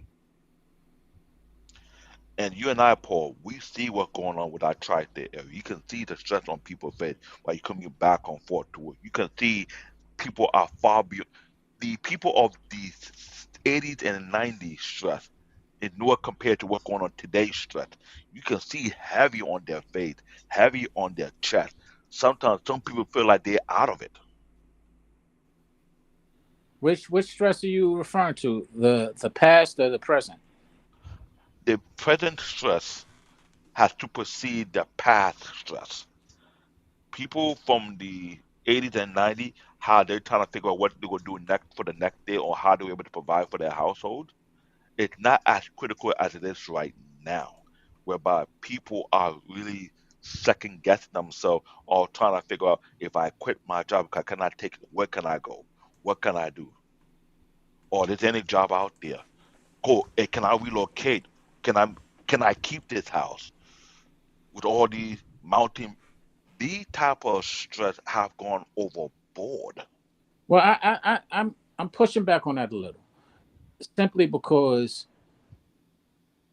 you have more resources and you have more financial opportunities. We have more millionaires that are young right now. We have more educated people and trade incentive people than we did back in the days. So the and I think that it lends to the point of we did allow them to become these things by not giving them the responsibilities of adults when they were younger.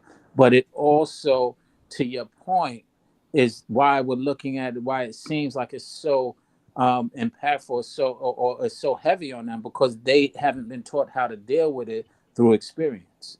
But they have a lot more than we had. They, right now you have young millionaires, through social media alone. Never mind prior to sports and entertainment and things of that nature that started developing many millionaires. But we have many more millionaires, young entrepreneurs that are becoming rich. But the problem is that when they get all of these extra responsibilities, expenses, things that they have access to, they don't know how to juggle it, don't know how to balance it, don't know how to really deal with it. It becomes overwhelming, and it lends to some of the things that you said you're seeing in this day and age, as opposed to what we were seeing in our past day and age. And that's the thing I'm referring to. Yes, you're correct. We have a lot of more men than before, but it gets to a point whereby they're not financially responsible with it. It's not just being responsible and accountable. They're not being financially responsible.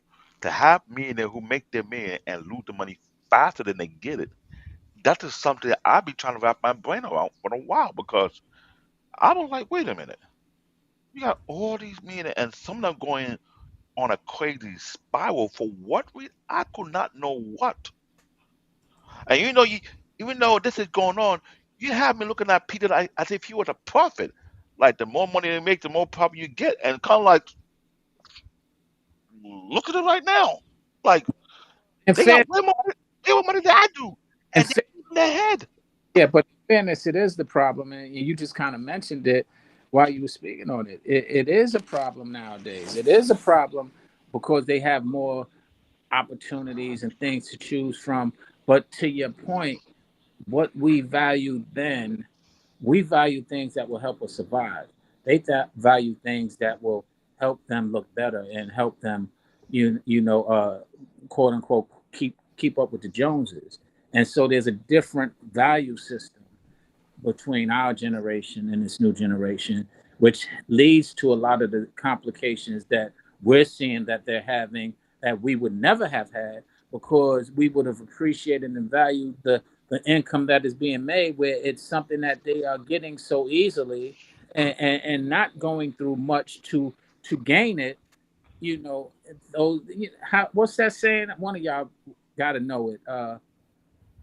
The more, what is it? I'm trying to figure that word too. It's like I was expecting Paul to get that word. He the brainiac among all of us.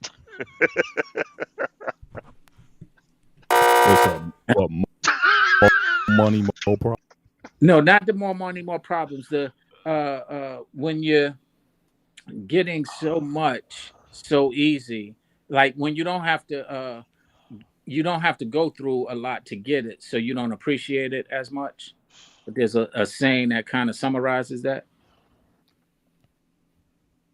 I it's a tip of my I can't remember exactly that phrase, but I know I what you're thought. talking about. Mm. But that's what I think is going on. It's coming to them so easily But that they're not Mhm. appreciating what they act. They're not Which valuing right, what they have. which goes back to my point earlier about what does it mean? What does it mean to again to grow up? Like I said, I think a certain amount of stress and anxiety is useful. It's like going to the gym, right? You put your body under a certain amount of physical stress. There's also mental stress with that. But again, but you get stronger by going through it. So again, I think that, and again, this has been explored even in the sci-fi realm. One of my favorite movies is Rollerball, 1975, James Caan. wow, That movie dealt classic. a lot with the issues of the day. It's like, the belief that why the society got to where it was.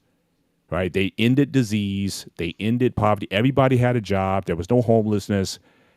Everybody was quote unquote content, but everybody was drugged up because we see it now. I mean, that movie was so prophetic in terms of corporate power that basically corporations run the world. We're going to have everybody drugged up, and we're going to give them the illusion of happiness. And so the in fact there was a big argument towards the end of the movie where the woman was saying basically happiness is the pursuit of ease of stress free life. That is the goal of life. And the guy pulled back and said, no, that isn't. It's the overcoming of life. It's the achieving in life. It's going through obstacles and being better for it on the other side. But if you make a life that's so easy that the smallest things become unbearable. So again, so I think we have to get back to a sense of balance here. Look, I don't want kids working in sweatshops anymore. All right, but let's be honest. Up until very recently, that was the purpose for children. It wasn't because you loved them so much. You wanted workers. You wanted productivity. You even had children by multiple women. For labor. Exactly. And Yeah. so, and you wanted people to take care of your old age. Children was like an afterthought. Let's be honest. I want to have all these kids. You even had Miss Jenny on the Tuesday night show. She said her financial plan is to have about 15 kids so that they can take care of her in her old age. That's what she said. So, I mean, that's very. I don't mess with it. I'm just saying, but that was a real thing back in the day. It wasn't like human beings love kids so much Peter, don't count. Do not that count, they Peter. that they Cut that it. they that they Cut it. wanted as many kids as possible because they had all this capacity to love. No, you knew you were going to lose back then. You knew you were going to lose half, right? To early childhood trauma, disease, or whatever. Up, I got to have at least twice as many as I want, just because I got to.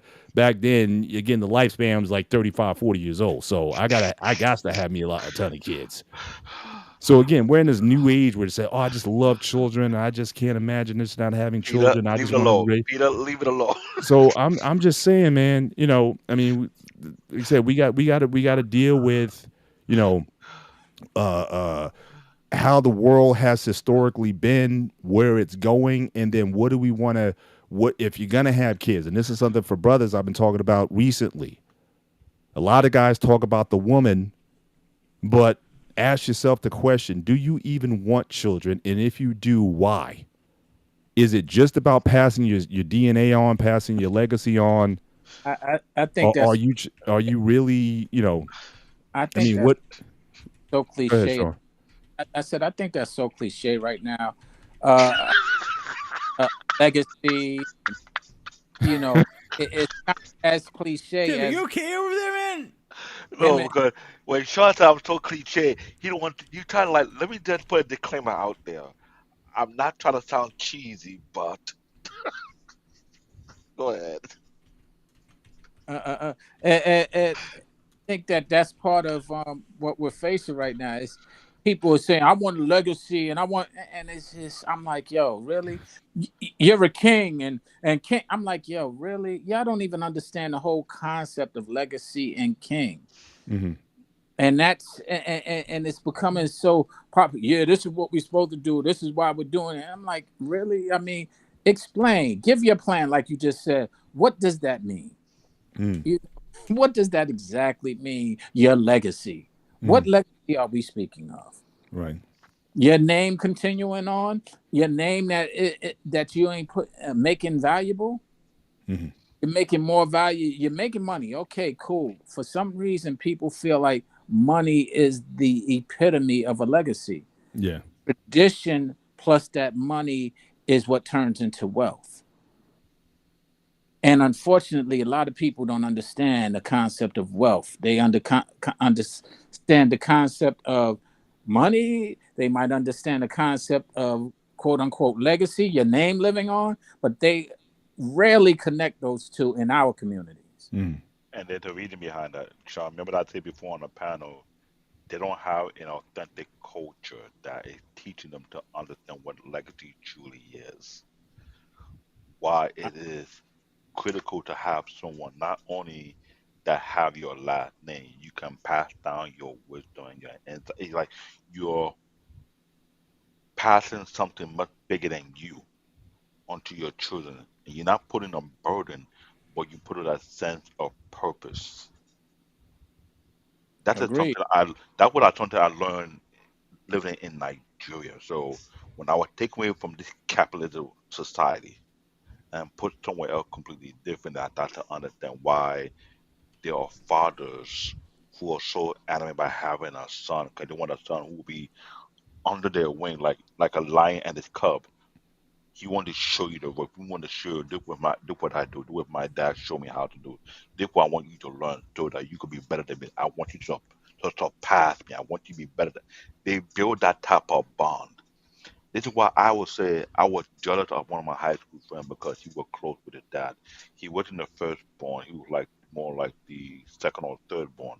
He took over his father's business and made it much bigger than what it is. And his father was shocked but was proud. You get what I'm saying? Knowing you're one of those Yeah. sons and you prove to your father that family, I'll be the next family head. You know how you see those type of them when you have sons who are completely the next head of the family, and somehow either first son take it or the second son or the third son take.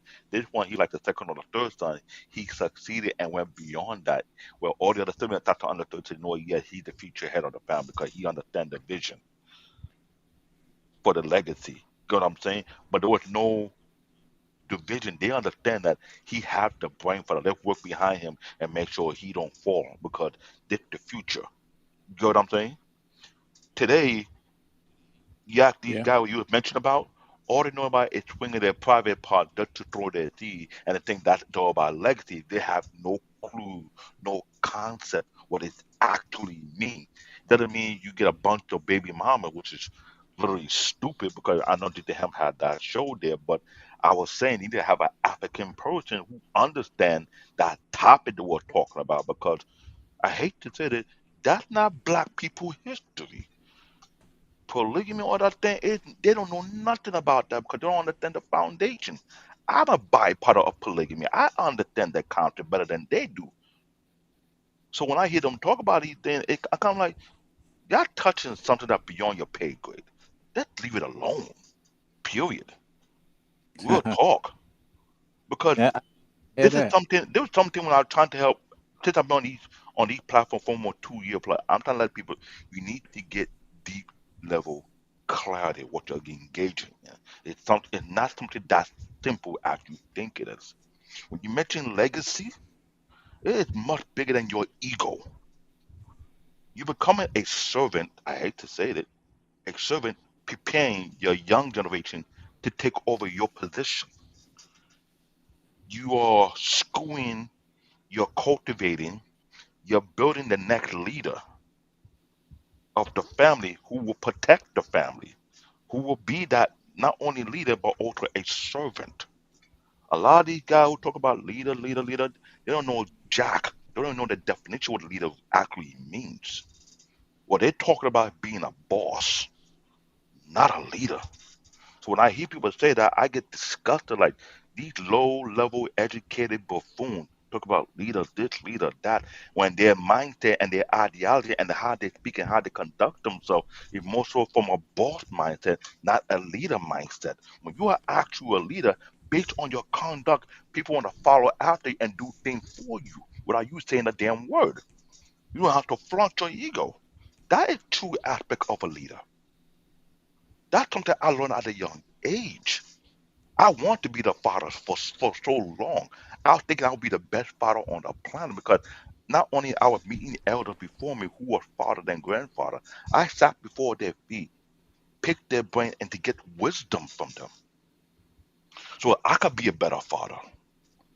A lot of these guys out here just run their mouth speaking all type of hoorah, hoorah. but don't have to understand. But yet they put so much stress on themselves, not realizing instead of just running your mouth, shut up and find people who are successful in it and ask them how did they do it? What are the roadblocks? What are the struggles they had to go through to accomplish these things? Instead of just coming on these platforms, be flaunting themselves. No. That's why you have too much mental health issues. You throw too much weight on yourself that's not needed. I'm sorry. You can't bench press 355. You can't bench press 315. That was 125. A lot of these guys can't bench more than 125, mentally speaking. Their weight class is 110, not 225, not 215, not 315. And yet they think they can deal with that mental workload. Not really. That type of mental work will break them. That is the harsh reality. How many of these guys have self awareness to understand they're going through a mental struggle? They're going through stress. They need to find some kind of outlet how to channel it or find someone they can talk to. Shout out to Dr. McCombie. I learned a lot from that man when he had that mental health show on the Black Men Unfiltered Network because there was so much things that were breaking down on that show that too many ignorant brothers don't even come take the time out to actually take note and listen. That is facts. I don't I'm hear sorry. anything I'm else. I'm a It's black nerd. facts. When I get to that zone, it just Man, Yeah, you you definitely gonna have to have a part two, three, four on this. You could probably have a show. You could probably have a show every month, once a month, dealing with mental health or whatever. Because again, I didn't even scratch the surface in terms of, like I said, from the movie. Like I said, the drugs.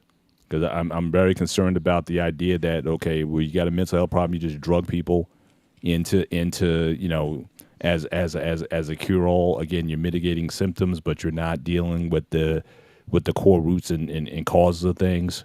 So I think that's a topic that needs exploration in terms of the billions of dollars that are being made from the drug industry and whatnot, putting these oh people on these all oh these boy. medications. So there's a lot of things to go with. But then I think just having a show on contentment.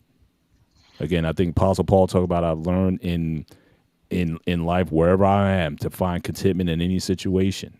And I think that's what a lot of people I think that should be ultimately I think the goal of people.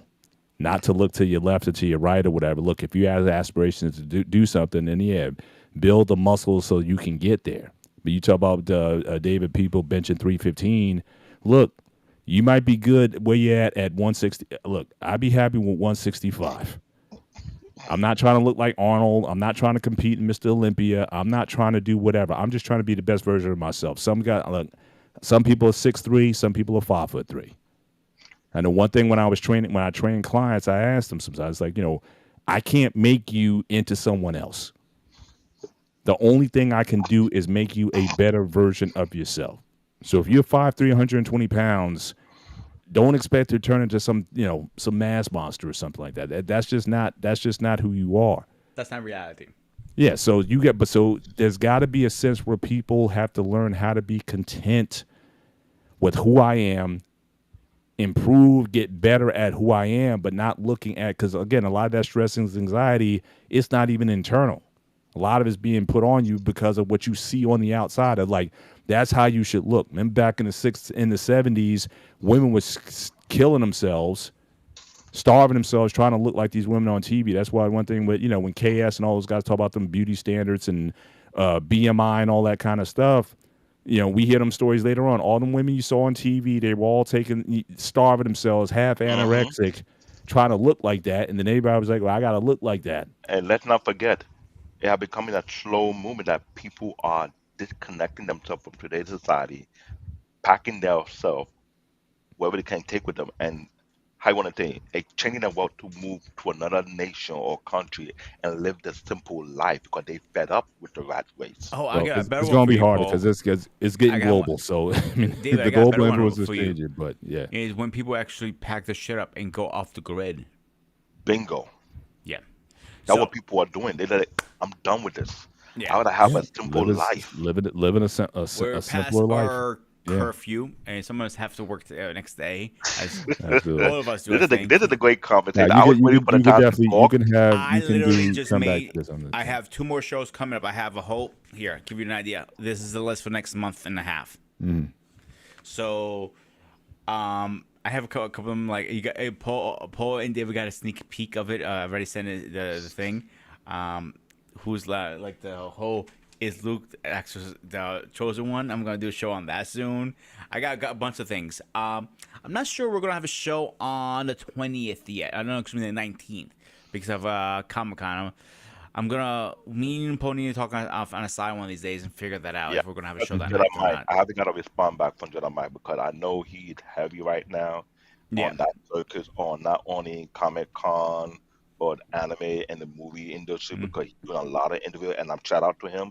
He's doing an excellent job. I hope he can respond back to me. Or if he see this show, I hope he can reach out to both of you guys because it will be a great collaboration. Both of you guys do it together I on. did reach out to him on Facebook. I asked him if he's going. No, goes. I sent him a message tonight again. If he wants to jump on tonight, nothing. So hopefully get back to us. Well, hopefully if we don't get back to him, at least we could run into him like, hey, I know you, kind of thing. And like Mhm. that would be pretty funny actually if we meet. But final thoughts. Let's go. Sean, Paul, David, and the Greek God. All right. The Greek god. I love it. Don't ask. Don't ask. Talking to everybody. I love it. This is Sparta! I told you. Uh, Final thought on mental health. I think that my pastor gave an analogy once before that helped me understand different a principle in life that we were speaking to today, and that was he said he's a human walked by and saw a cocoon and it was shaking, and he knew that inside that cocoon it was a butterfly, trying to get out, and it was struggling to get out, and just naturally it was like, man, I don't want that butterfly is struggling, and so they went and helped and opened up the cocoon to help the butterfly out because it didn't want to struggle so much. And they opened the cocoon. The butterfly came out, spread its wings, and withered down to the floor and died. Hmm. The moral of the story was the struggle that the butterfly was going to is what was giving his wings the strength for him to be able to fly. And when it was interrupted, as much as you thought it was going to be helpful to get the butterfly out of the struggle, it is exactly what killed the butterfly because it didn't have enough strength to soar. So I'll leave it there. Paul, go ahead. It's all you, man. There was a philosopher, Soren Kierkegaard, who wrote that anxiety is the dizziness of freedom. And basically, with that, again, we used to live in a world where our lives were essentially predetermined for us of what we would do, who we would marry,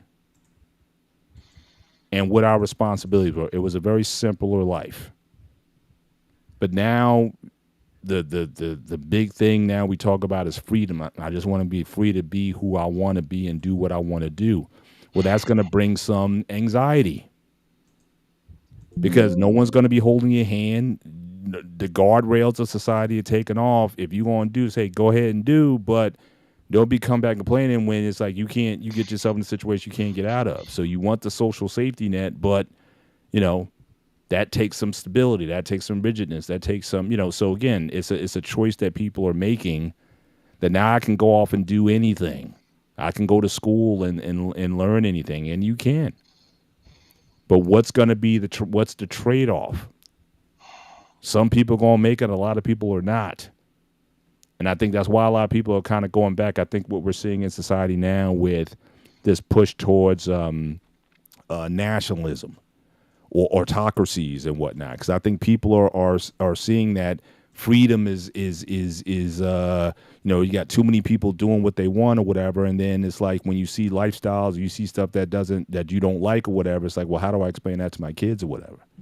So people want to go back to, again, a very rigid definition of what it means to be a man, what it means to be a woman, what it mean, just these kind of traditional archetypes. People are running back to that, and I think this is going to continue. But I'm saying all this to say, in terms of the stress and anxiety and the mental stress that people are under, a lot of it has been by the society itself, as being artificially manufactured by the society, telling you that you can do anything and be anything and have everything.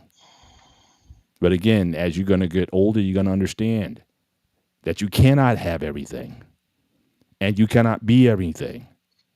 And so you better learn how to look at your situation and learn how to be content with where you are and the things that you have access to, and take some solace in that. Not comparing yourself with everybody else you may see on TV or social media, or whatever it is. But again, if you want to live in that bubble, yeah, you're going to pay the cost for that. And again, so that's just for the day to day. But again, we do have to recognize that you do have people who are living in little cages, in prisons of the mind. And for those people, again, I'm praying that it's a science and compassion and things can catch up, so we can give some love and real treatment to these people, not just drugging them up so they can't function, but really getting to the bottom of what's causing a lot of these illnesses, what's causing dementia, what's causing and again, there've been some breakthroughs, especially on the dementia side, that people are starting to explore now with stem cell and whatnot, that maybe we can start dealing with some of these real mental illnesses that have not only been devastating for the people who have it, but for their families and loved ones that have to deal with it. But as far as for the of the person who's just dealing, again, understand life is going to be stressful.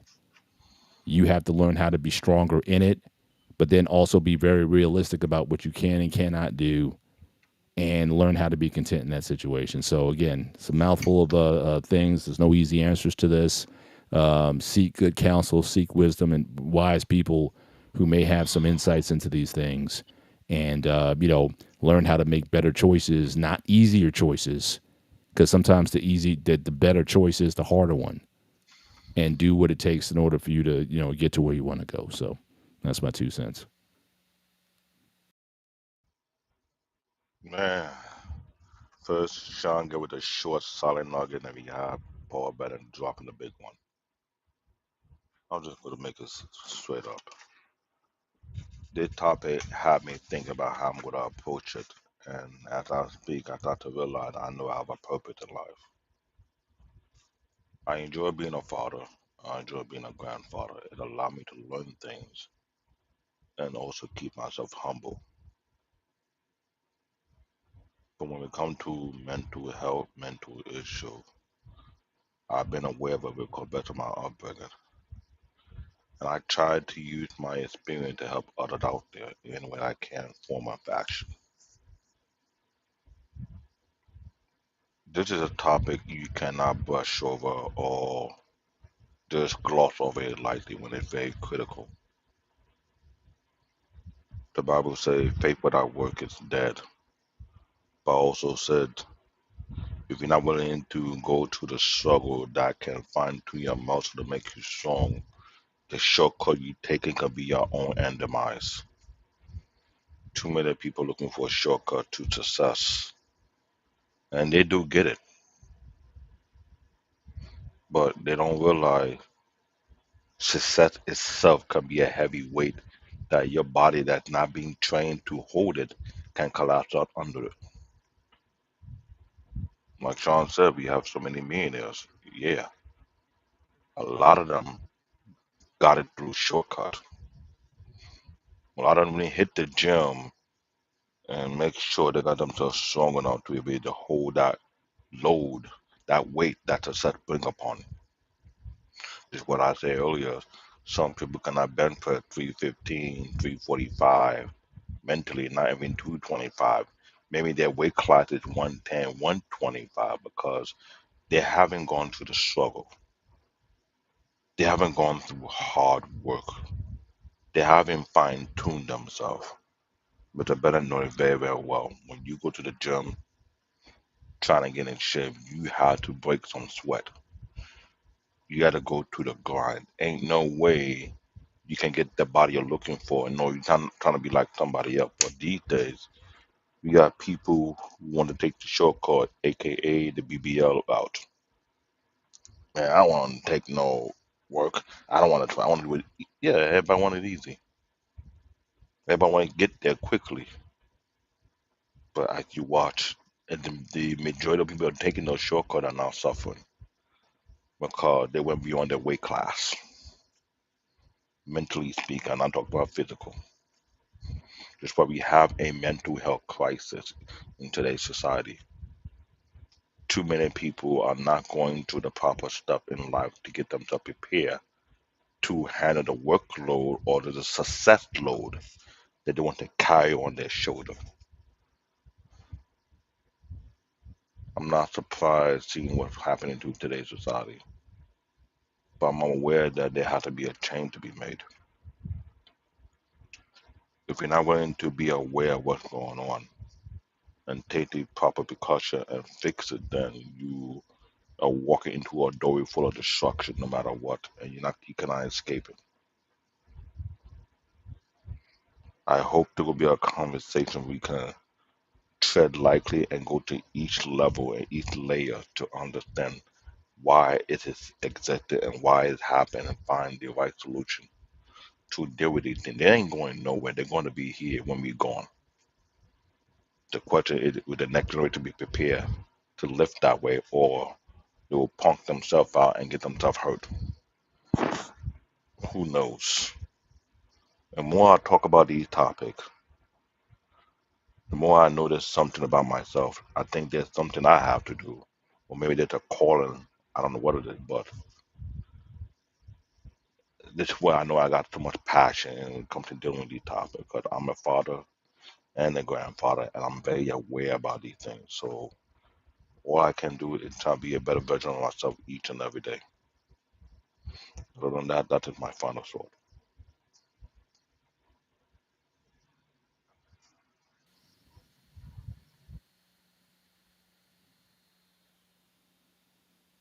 You muted your Yo, Grimmy. the mute monster had got Peter again. God damn it! I'm clicking away. I don't want to disturb the show. That's why I mute myself. Mother, son of a bitch. Um, David, shut up. But if you need help, it's nothing wrong going to ask for it. Go see it. But you have to be willing to change. You have to be willing to go through the journey. You have to be willing for the help. Like I said earlier, I can show you the door, but you are the one who has to walk through it. And that is the biggest challenge of want to fix yourself. If you're ready to fix yourself, it's right there. So, little schedule update really fast. This where are we? This Saturday we're gonna be speaking about who has the best WWE champion design belt. Trey, you need it on this. Trey Trey, Taylor, yes. He the really? WrestleMania. Yeah. Trey, I want you on this panel on this because I'm not gonna beat it on long. Well, reach out to him. I reach out to him all the time. He doesn't ever I come up. know Like, reach out to him. this is his topic I because know I Trey was a know wrestling fan. Which Trey we're talking about? We're talking about Trey Fur or the other one? no Trey Trey Taylor. Taylor. Taylor. Okay. Give Well, me a he's more shout than out, welcome to come Trey. on. I love to have On him this on. topic, we need you on this topic because I'm Yeah. not gonna be here trying to go back and forth which belt is better. And next week we are talking about never give up on yourself, the power of reserves. And on next Saturday we're gonna be speaking. This is for you, David. You're gonna like this one. Do you know your animal spirit? I got I told two. you it's coming. I told you to I be got prepared. I got I warned two. you.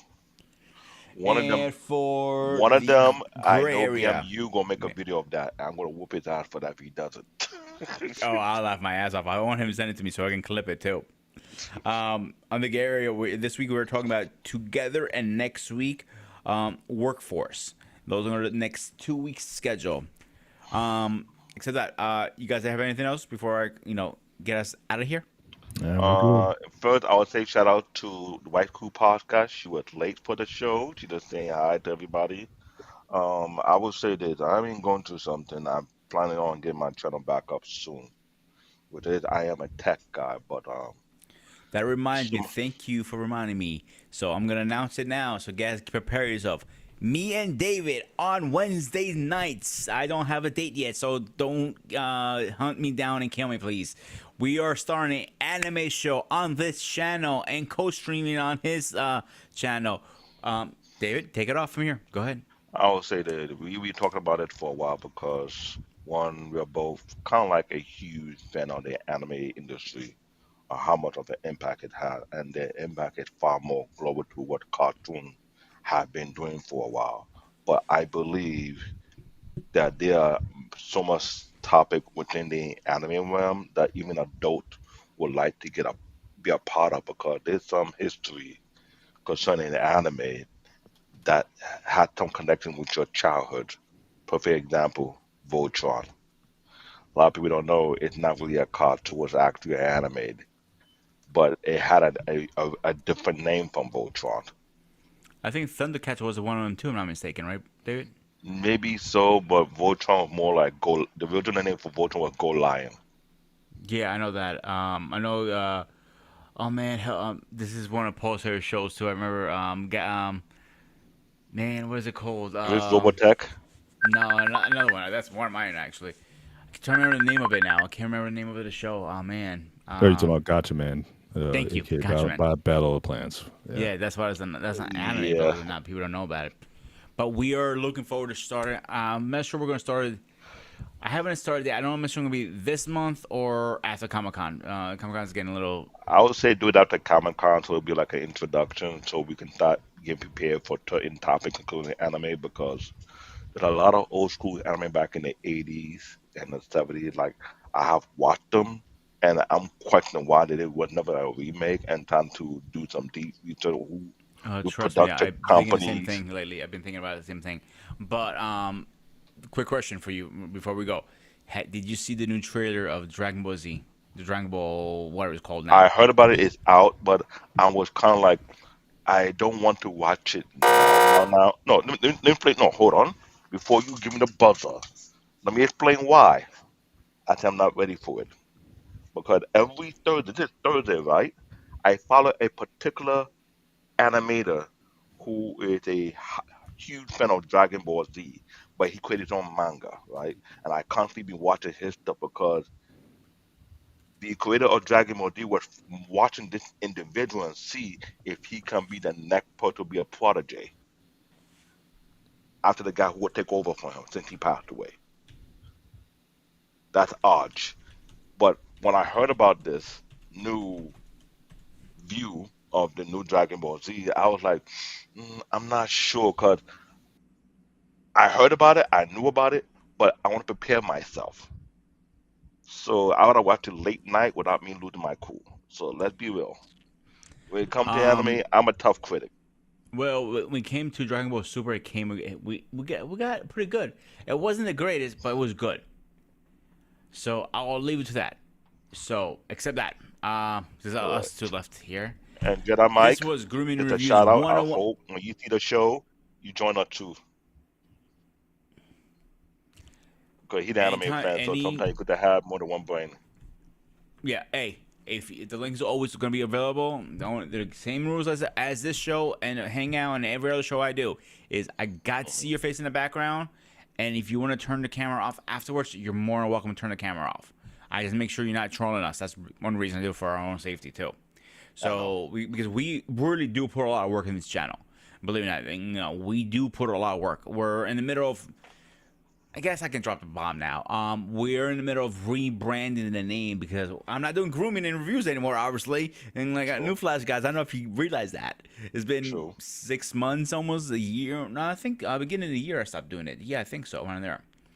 So I like doing the lines online, the live streaming online stuff better. I just have more fun. When I do all the research, I do a lot of work on this, guys. Believe it or not, I don't say like click topic. That's it. Bye. You go GPT chat. No, I sit there for good days researching myself. Like I'm like days out. That's why you see my notepad. This stuff I still have to research on. Imagine And, how many hours like I sit behind the goddamn computer. My ass gets and sweaty and then sore. when you So say you're you gonna can have an thank me later. anime channel, I don't think people understand. I'm an anime junkie, so Yeah. I watched over 10,000 episodes of anime throughout my life. So when you want to start talking about anime, I want to go back to that passion I had and start taking notes, writing down names.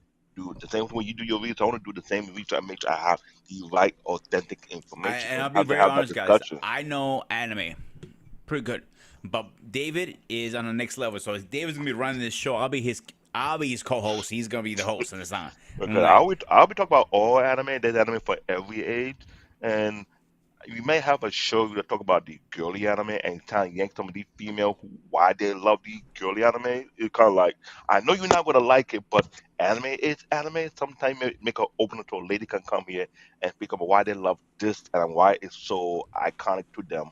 Why they like to dress up we like just these gotta people. tread very carefully what we put on videos wise because if we don't, I don't need to get fucking striked.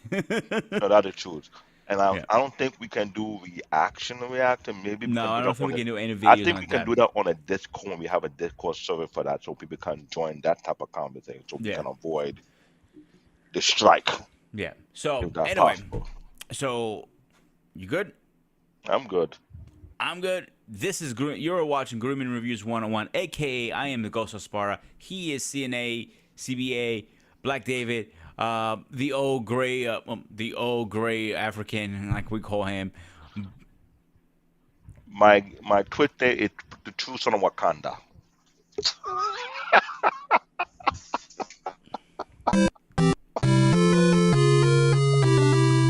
Yeah, I'm Anyway, African.